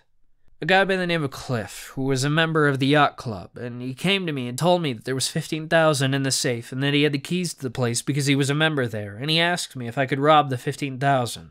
So me, Cipolla, while he was a lookout, went in the yacht club, and we burned the safe open. We torched it open, and we took the $15,000. Okay, when you say we, who was involved in that? Me, Cipolla, and Cliff. Okay, Judge, this would be a good time. The court. Well, I told Miss Frullo when she comes back up to let us know. Mr. Carnesi. Okay, I will go on for a little bit then. Thank you. The court. I mean, unless you were saying, Mr. Carnesi. No, I can go on to other topics. That's fine. The court. All right. By Mr. Carnesi. You told us on direct examination about an individual by the name of Chris Colin, right? Yes. You remember him, and who he is again? He's a member of Alphonse Truccio's crew. Now, I just want to be clear that I understood your direct examination. You told us that at some point Chris Colin had a loan that he wanted to sell, right? Right. And you said that you approached Mr. Fernase, right? He asked, about purchasing that loan? He asked me if I would talk to Mr. Fernase. Chris Colin did? Yeah. Did Mr. Fernase purchase this loan? He directed, just answer my question, if you can, and then we will go on to whatever explanation you would like to give. Okay. But did he purchase that loan? No. Now, I think you told us on direct examination that he suggested to you that you go see, not me, he suggested to Chris Colin. Did Chris Colin have a discussion with him, or did you? I did, but Chris Colin was right next to us. So he suggested go see, was it Vito? Yeah. And Vito will speak to Salvatore Gambino, right? Right. And Salvatore Gambino is in whose group? Jojo Carrazzo. In any event, neither Salvatore Gambino nor Mr. Fernase ever purchased that loan, right? Right. Now, you told us about a time when you yourself went to Mr. Fernase to borrow some money, right? Right. Okay. Do you remember when that was? 1999. Is there a reason why you remember that year in particular? Because I just got out of jail. And you didn't have a lot of money, did you? No. You were pretty well down and out at the time, just trying to get back into things? Yeah. And you went to Mr. Fernase and you asked him if he could give you $10,000, right? Or lend you $10,000? I explained to Mr. Fernase that John Cipolla wanted to borrow $10,000 for a couple of weeks, and that he would pay $1,500 on it. That was going to be a chance for you to make some money, having just come out of jail, right? Right. Mr. Fernase gave you $10,000, right? Right. You went and you gave it to, well, who did you give the money to? John Cipolla. You gave it to John Cipolla, and John Cipolla purchased marijuana with the money, right? Right. And Mr. Fernase confronted you, and he said to you, don't ever come to me for money like that again, right? No. He didn't tell you he doesn't want to give anybody money to buy drugs, that it's crazy, that you were going to get in trouble? What he told me was he said, you keep the whole $1,500, but I'm not going to. I'm not going to lend you the money no more because it's just a matter of time before he gets pinched and loses the money. Now, you keep the whole $1,500. That's the so-called interest or profit on the loan, right? Right. So Mr. Fernase wanted no money from that loan, right? Right. He told you to keep it. Right. In your experience as a loan shark, did you often tell people to keep the interest? I don't want it? No. Beyond that, did you ever go to Mr. Fernase again to ask for money? No. Judge, I'm ready to go on to the other subject now. The court. Okay, members of the jury, we are going to take our lunch in recess. Please remember my admonitions. Do not discuss the case. Keep an open mind. Jury exits. The court. 5 after 2, we will start again. Mr. Norris. Thank you, Your Honor. Lunch recess. Continued on the next page. In open court. The following occurs outside the presence of the jury. Judge Sandra L. Towns enters the courtroom. The courtroom deputy. All rise. The court. Please be seated. If you could go get the witness. Mr. Norris. So, Your Honor is aware of where we are. There's been a follow-up with defense counsel. We have given defense counsel some additional information that they had requested, and we are going to make an additional disclosure to them momentarily, just in writing. I think they've got what we have, but there's certain pieces of paper that we just don't have yet. The court. So, I don't want to bring the witness in. Mr. Norris. We do. The court. Okay? Defendant enters the courtroom. Mr. Norris. We do. I have spoken to counsel. We've given them what we think is everything, but we don't have all the paperwork back from the marshals. Defense counsel understands that. To my understanding, Mr. Carnesi just wants to continue. Mr. Carnesi. Judge, I'm ready to go. I accept the representations that have been made to me. The court. Okay? Mr. Carnesi. If for any reason there's something of a documentary nature that they discover subsequent to that, I'm going to ask to have him made available. Okay? So that we can continue the cross at that time. All right, yeah, we'll do that. Thank you. Mr. Norris. I think that's a fair way of proceeding. The court. Okay, we'll bring the jury in. Witness resumes stand. Mr. Norris. Your Honor, I'm just going to quickly tell the witness, as we had discussed earlier, some questions might be coming. The court. All right? Pause in the proceedings. In open court. The courtroom deputy. All rise. Jury enters at 2:34 p.m. The court. Please be seated. All jurors are present. The defendant counsel. Mr. Santos is still on the stand, still under oath. Mr. Carnesi. Mr. Carnesi. Thank you, Your Honor. Continued on following page. Howard Santos, called as a witness, having been previously duly sworn, was examined and testified as follows. Cross-examination by Mr. Carnesi. Continuing. Good afternoon, Mr. Santos. Good afternoon, Mr. Carnesi. Now, we've talked a number of times about money that you received from either the FBI or a witness protection program. Do you have any idea in total how much money has been expended on you since you began cooperating? I have no idea. If I were to tell you approximately $275,000, would that comport with your memory at all? You wouldn't lie to me, would you? Not at all. Okay, I guess that's what it was. Okay, and I don't want you to lie to me. Okay, I'm not. I asked you a little while ago whether or not at the time that you entered into your cooperation agreement whether you had any assets. Do you remember that? Say that again. Assets? Yeah, assets. Oh. And then we talked about if you owned any property. Oh, I did? Oh, wait. I owned a car. Yeah, that's it. Do you remember me asking you if you had a bank account? Yes. And I said I didn't. And did you? Eventually, I got one. And did you have money in the bank when you entered into the witness protection program? Yes. How much money did you actually have? I think it was around 19 to 5. Could it have been over 25,000? That was after the car was sold. I didn't receive the balance of that until later. Where did that money come from? That was my life savings. So again, at the time when you went into the program, you did have money. You hadn't put it into the bank, I guess is what you're telling me, right? Well, when you said assets, I thought you meant like if I had yachts, houses, and stuff like that. So we're in agreement you did have money somewhere. Yes. Where was it? It was in the bank before I left. Before that, it was in my mattress. What's a get-out-of-jail-free card? A get-out-of-jail-free card? That's something in the game Monopoly. Did you ever use that expression relating to something having to do with court cases? I never used it. Do you recall having a conversation, yourself, Tony Moschiatello, Al Truccio, Mike Roccaforte, discussing in October of 2009 a trial that was going on in the Southern District of New York involving John Gotti, Jr.? Can you repeat that? Sure. Do you recall having a discussion with Tony, Al, and Rock about a trial that was going on in the Southern District of New York involving John Gotti, Jr. in October of 2009? I have had many discussions about that. In that discussion that you had, you were wearing a recorder, were you not? Correct.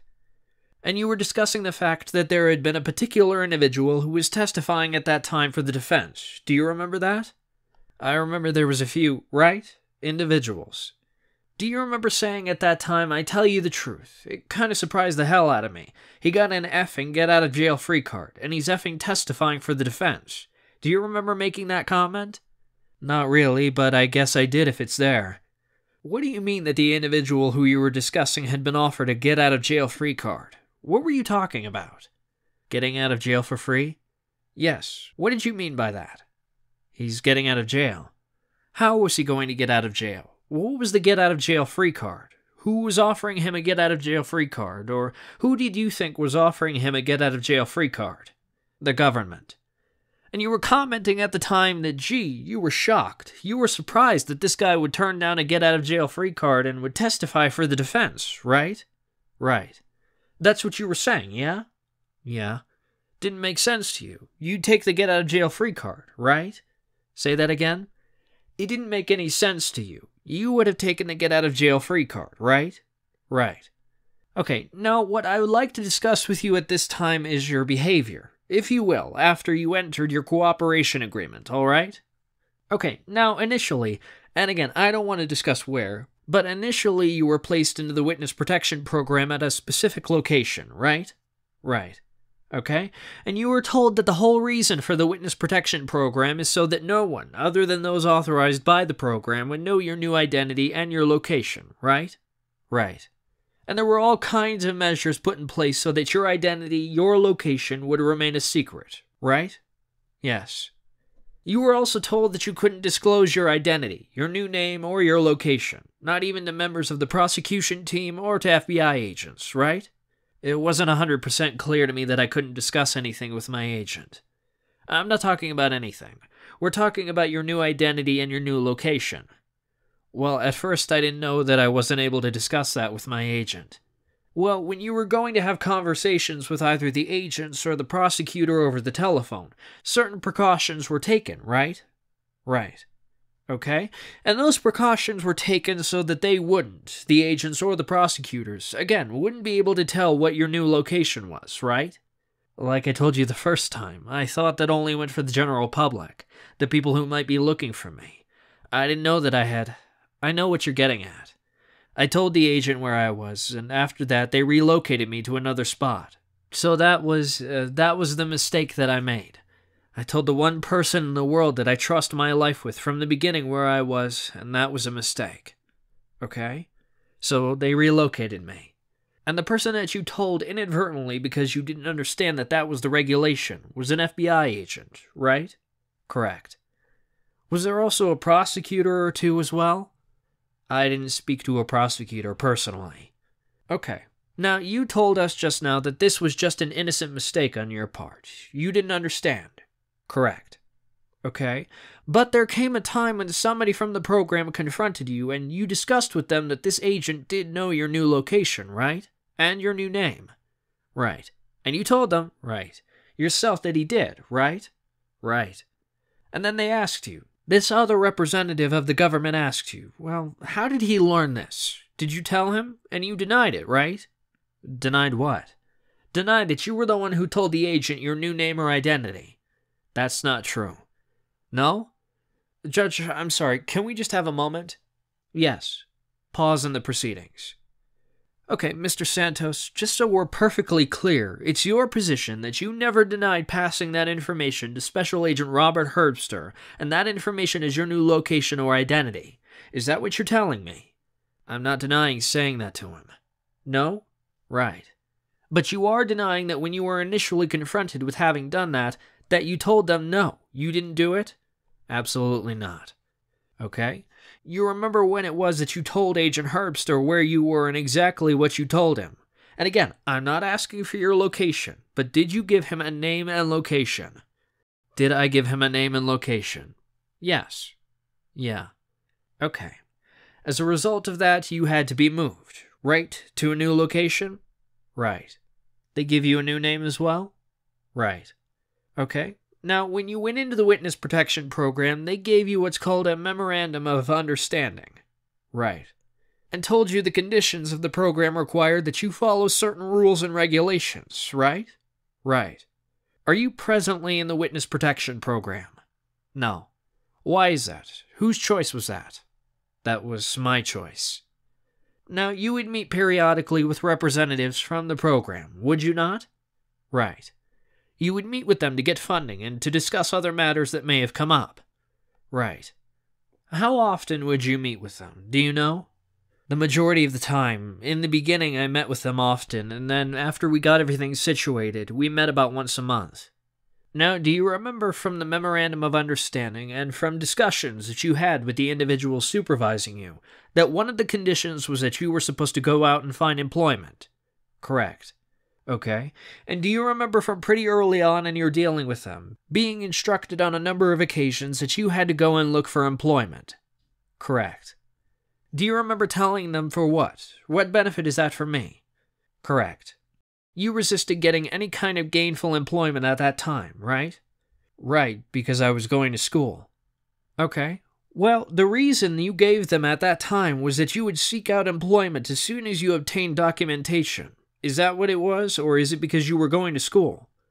That could have been a reason, yeah.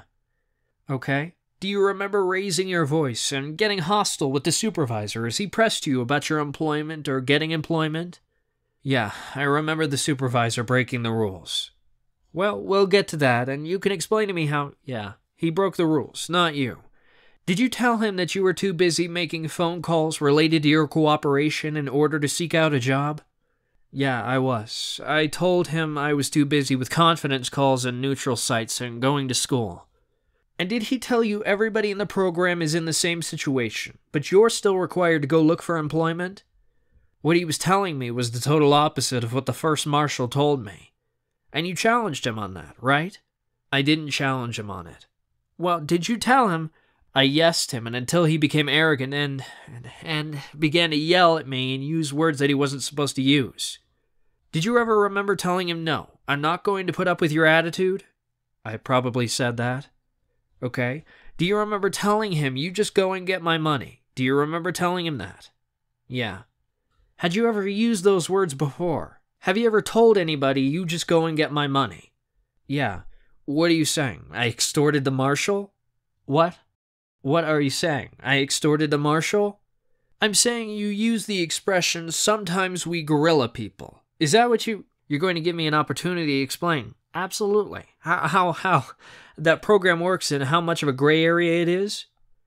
What I'm going to give you an opportunity to explain is whether you said that or you didn't say it. You just get me my money. Yeah, I already told that you. Okay. Now, February 21st. That was February 21st. I'm sorry, February 23rd. You had a follow-up meeting once again, and the subject of employment would come up, right? Right. And were you still resistant to the idea of getting employment, of working? Right. Do you remember him telling you that you had 3 options? To obtain a job on your own, that if you didn't get a job on your own, that he would get a job for you, or just to sign out of the program. Do you remember him giving those options? Yeah, but when he said he'd get a job for me, he said I wouldn't like it. Did you get excited and agitated with him during that meeting too? Was that the tone of the meeting? Probably. I had a lot of run-ins with him. You had a meeting with him at the end of March, about a month later. Had you secured any employment in that month? Did you find a job? In March? Yeah. No. In April, you had a meeting with him and you told him you needed some dental work and you needed $12,000 for the dental work? Correct. Okay, so you asked him to cover the cost of the dental work. Did eventually the government give you the $12,000? Yes. Had you found a job or obtained any interviews to a job up until that point? Well, the dental work issue was way before the falling out part. That was understood when I was in Washington. Okay, in case my question wasn't clear, the court. Excuse me, let me say to you, don't name locations. Mr. Carnesi. In February, you were being asked to go out and find employment, to do something, to get a job. Now we're into April. Between February and April, had you found a job? No, I still hadn't found a job. Okay, do you remember having that discussion with the supervisor in April and telling the supervisor that you were just too busy to go and look for a job? Too busy doing my responsibility. Too busy with my responsibility to the government. Okay, but you were too busy to find a job. Right. Between school and my obligation to the government, it just didn't make sense. Okay?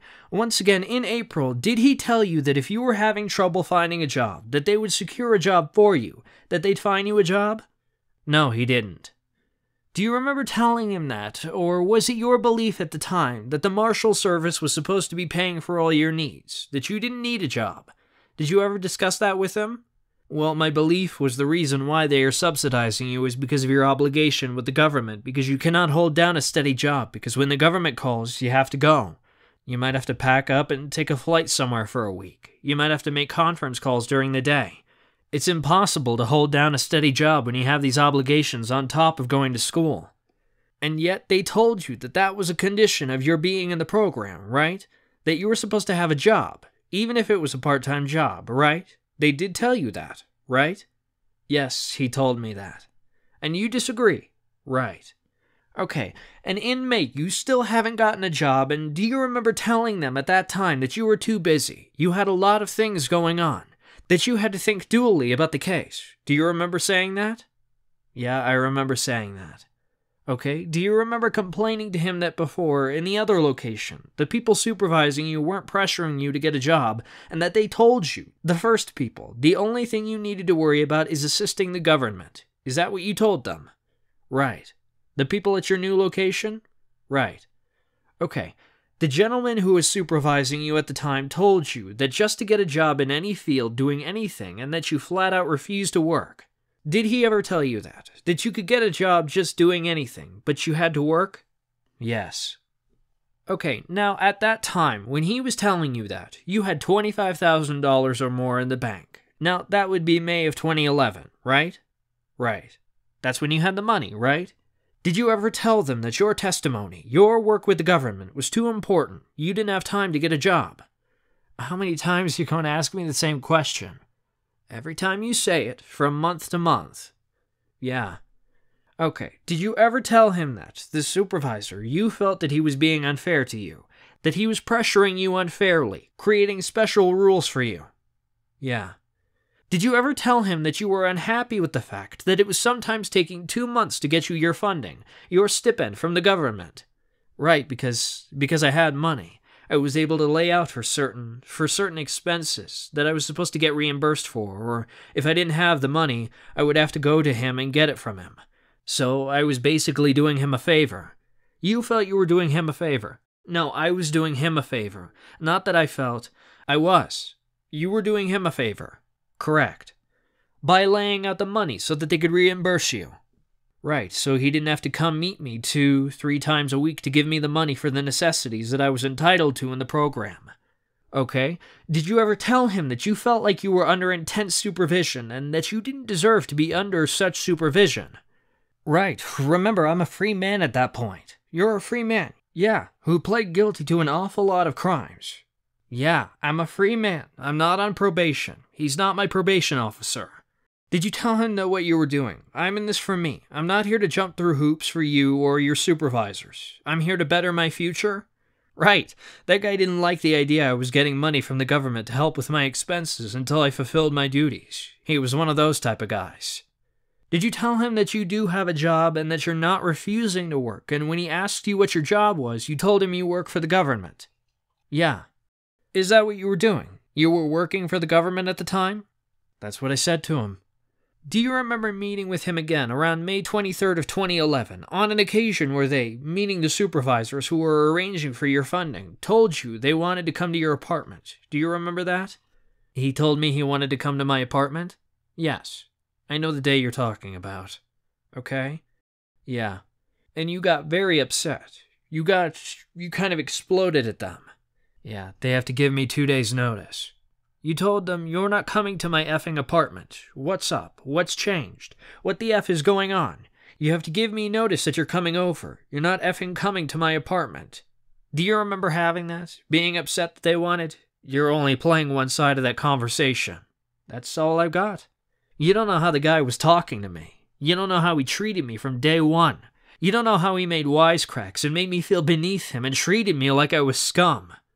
Do you remember having an argument with him during that time about items that you claim you hadn't been reimbursed for and telling him you're not going to lay down and get dinged by this? Right, because now he was sticking it to me. Okay. Things that another marshal with a level head would reimburse you for. Did you ever go to another marshal to complain about the way you were being treated or address it with an assistant U.S. attorney or the FBI or anybody? I've spoken. Or did you just argue with them? I've spoken and I've expressed my feelings to a lot of people, and they all agreed that it wasn't right, what was being done to me.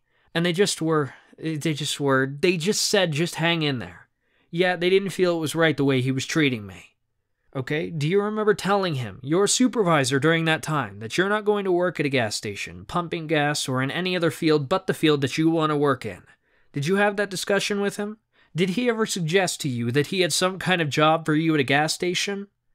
He never suggested to me that he had a job. When he was belittling me, he says, I don't care if you go get a job pumping gas. And you felt that was beneath you. He was belittling you? The way he was saying it, yes. Okay, do you remember telling him during these discussions that you're in this for yourself and that you planned on being funded by the government for 4 or 5 years? No. Do you remember? I explained. Listen to me. Go ahead. I'll let you finish your answer. The court. All right, one at a time, though, please. The witness. Okay. I was explained to by the first marshal that so long as you have cases that you might be testifying at, okay, that you are not employable, okay. And what you're trying to say, I said, was that I might be working on cases for 3-4 years.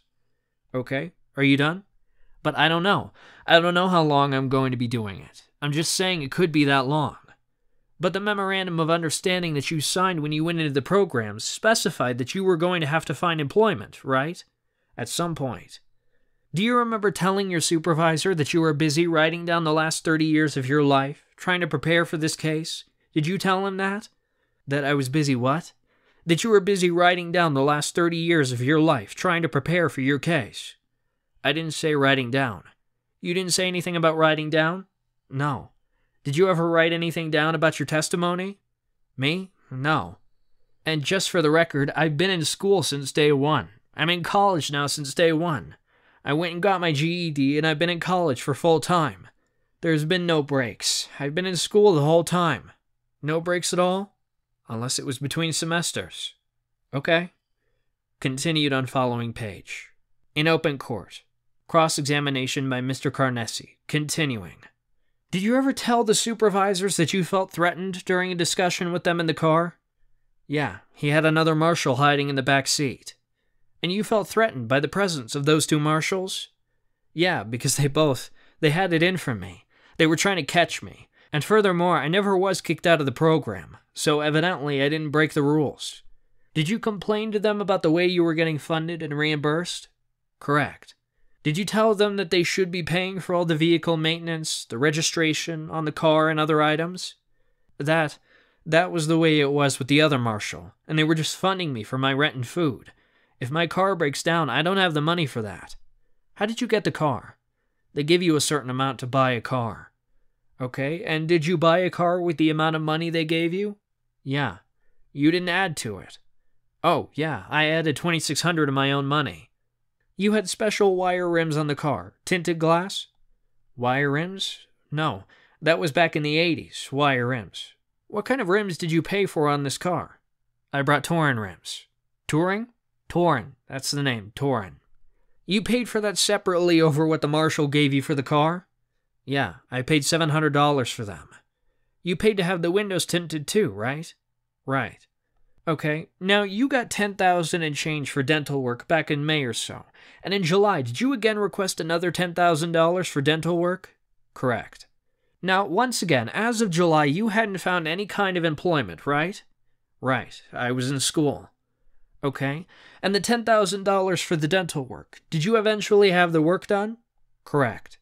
And did the government pay for that dental work? Correct. Did you lay out the money for the dental work, or were you waiting for the government to advance you the money? I waited for the government to advance me the money. Did you find work or look for work in July? No. Now, you told us you were in school. Who paid for the school? Me, myself, and I. Did the government ever reimburse you for any of that money? They didn't reimburse me, no. Did they tell you that they would not reimburse you unless you worked a minimum of 20 hours a week?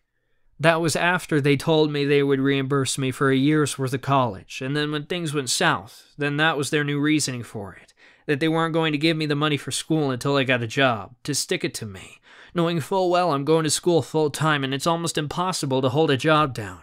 And I'm not going to sweep floors and pump gas and make my life harder just because this guy feels I have to do something to earn the money that I get from the witness protection program to start a new life.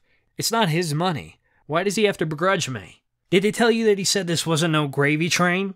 Did you think it was? It never entered my mind. It entered his. Do you remember having a conversation in January? And that's what he said right from the start. Do you remember having a conversation in January of 2012 about being too busy to attend school and you had too many upcoming cases related to items to be able to devote any time to school? Do you remember telling him that? When was that? That was in January of last year, 2012. That might have been... I don't remember there being a point where I said that I wasn't going. There was never a time where I said I wasn't going to school. I mean, if I had a bunch of neutral sites that I had to fly out of state and go to another state for meetings, maybe I might have waited another semester before I went back, so I wouldn't have to take days off from school. Well, let me show you what's been provided to me as a report of that interview on January 20th, 2012. And you can read the bracketed area. You can read the whole thing if you like, but you can read the bracketed area and tell me if that refreshes your recollection about telling them you were too busy to go to school. Oh yes, I remember this. This was after I had already been in school. This person here was making an appointment with me, but he was still thinking I had the same schedule as before. So I told him, no, I don't have school right now. You can meet me at a different time because I have a possible trial and a bunch of meetings to go to. So I'm not going to enroll until the following semester. So that's what you told him. You were too busy to go to school? Yeah, too busy. Do you remember having a discussion with your supervisors about needing money for prescriptions, prescription medication? Do you remember having that discussion? Needing money? Yeah. In other words, you wanted him to advance you the money. No. Wait. What it was is I was laying out the money because, unfortunately, due to his mistake, I was unable to get health coverage because he sent me to a doctor before I applied for health coverage. And the health insurance companies wouldn't take me because I had pre-existing conditions. So as part of the responsibility of the Marshal Service, the Witness Protection Program, they paid for my medication. So I was laying out the money for my medication to make things easier for him. He had begun to make things hard for me, so I told him that I could no longer lay out the money, that he would have to give it to me in advance. That's what I'm asking. Correct. So you had a conversation with him that you had a doctor's appointment and that you had prescriptions to pick up, all right? And that you didn't have the money. You were asking him for the money, right? Right. Okay, and that was on March 27th, and do you remember him telling you at that time we just funded you? We just gave you money, March 23rd. What happened to that money? Do you remember that? No, but I guess he probably said that. Okay, do you remember telling him that your money was tied up? Oh, yeah, I remember that. And he asked you, what do you mean tied up? Do you remember telling him that your money was currently tied up in investments? That's none of nobody's business. It's my business. I'm asking you the question. Did you tell him that or not? Yeah. Did you tell him that it's his job to pay for your bills when he is requested to and not make you wait for the money? That was a long time ago. Did you have a heated discussion with him where you were yelling and he was telling you you were required to get a job? You have to get a job. Are you talking about the same argument? I'm talking about a continuing argument, yeah? Oh, yeah, we argued about that all the time. Do you remember telling him that he was only giving you a hard time about reimbursing you for the money because he knew you came into the program with money? Correct. Now, after these continuing attempts for him to have you get a job, you decided to sign yourself out from the program, right? No, I would have signed out a year before, if they didn't ask me to stick it out, meaning the government. But I would have signed out right away, as soon as I saw what type of guy he was. I stayed in there for the government. But you did eventually decide to sign yourself out. Yes, when it was a good time. Do you remember when that was? February of last year? 12. Weren't you in the program up until October of last year? So maybe it was October. I don't know. It was somewhere around there. When you actually went to meet the supervisor to sign yourself out of the program, sign the paperwork, did you go there in a different car than they had purchased for you? Yes. Where did that car come from? How did you acquire that car? I bought it. Again, I don't want to know the make or model of the car, but was it a new car or a used car? It was a used car. That was a rather pretty civil conversation because at that point I was no longer his prisoner. Right. He was very cordial to me. You were happy to be away from each other at that point, right? Yeah, I guess so, but when we saw each other we kind of laughed about it. Okay, you took the last shot at him though, didn't you? What shot was that? Didn't you tell him at that time that you still don't work, but that the FBI is now giving you money? Come on, you're trying to make it like I said it as a zing? Yeah. Well, why don't you quote my conversation saying that when I met with him that, he was pretty civil and everything was pretty, okay now? Well, let me show you. I know what you were going to show me. You were going to make it sound like I said it as a zing. I didn't say that. He asked me, so what are you doing now? And I told him. I didn't tell him like I was zinging it to him. You had a different tone, but you told him you don't work and now you were going to collect? Now you were talking about the time when I met him for him to give me my birth certificate when I was out of the program. Okay? Right. Those were pretty much the last words. That's why I went to meet him, yeah. Those were pretty much the last words you said to him, right? No, those weren't the last words. The last words were he said, "Well, take care, good luck." And I said, "Yeah, take it easy, good luck." And those were the last words. Okay, thank you. I have no further questions, Judge. Mr. Tusi, can we take, the court? Members of the jury, we have to take a recess. Please remember my admonitions. Do not discuss the case. Keep an open mind. Jury exits. The court. All right. Recess. The court. Mr. Tusi, are you ready? Mr. Tusi. Yeah, Your Honor. The court. Can we bring the jury in? Mr. Tusi. Yes, Your Honor. The court. All right, bring the jury in, please. Jury enters. The court. Be seated, please. The jurors are all present. The defendant, counsel. Mr. Santos is still on the stand, still under oath. Mr. Tusi. Mr. Tusi. Thank you, Your Honor. Redirect examination by Mr. Tusi.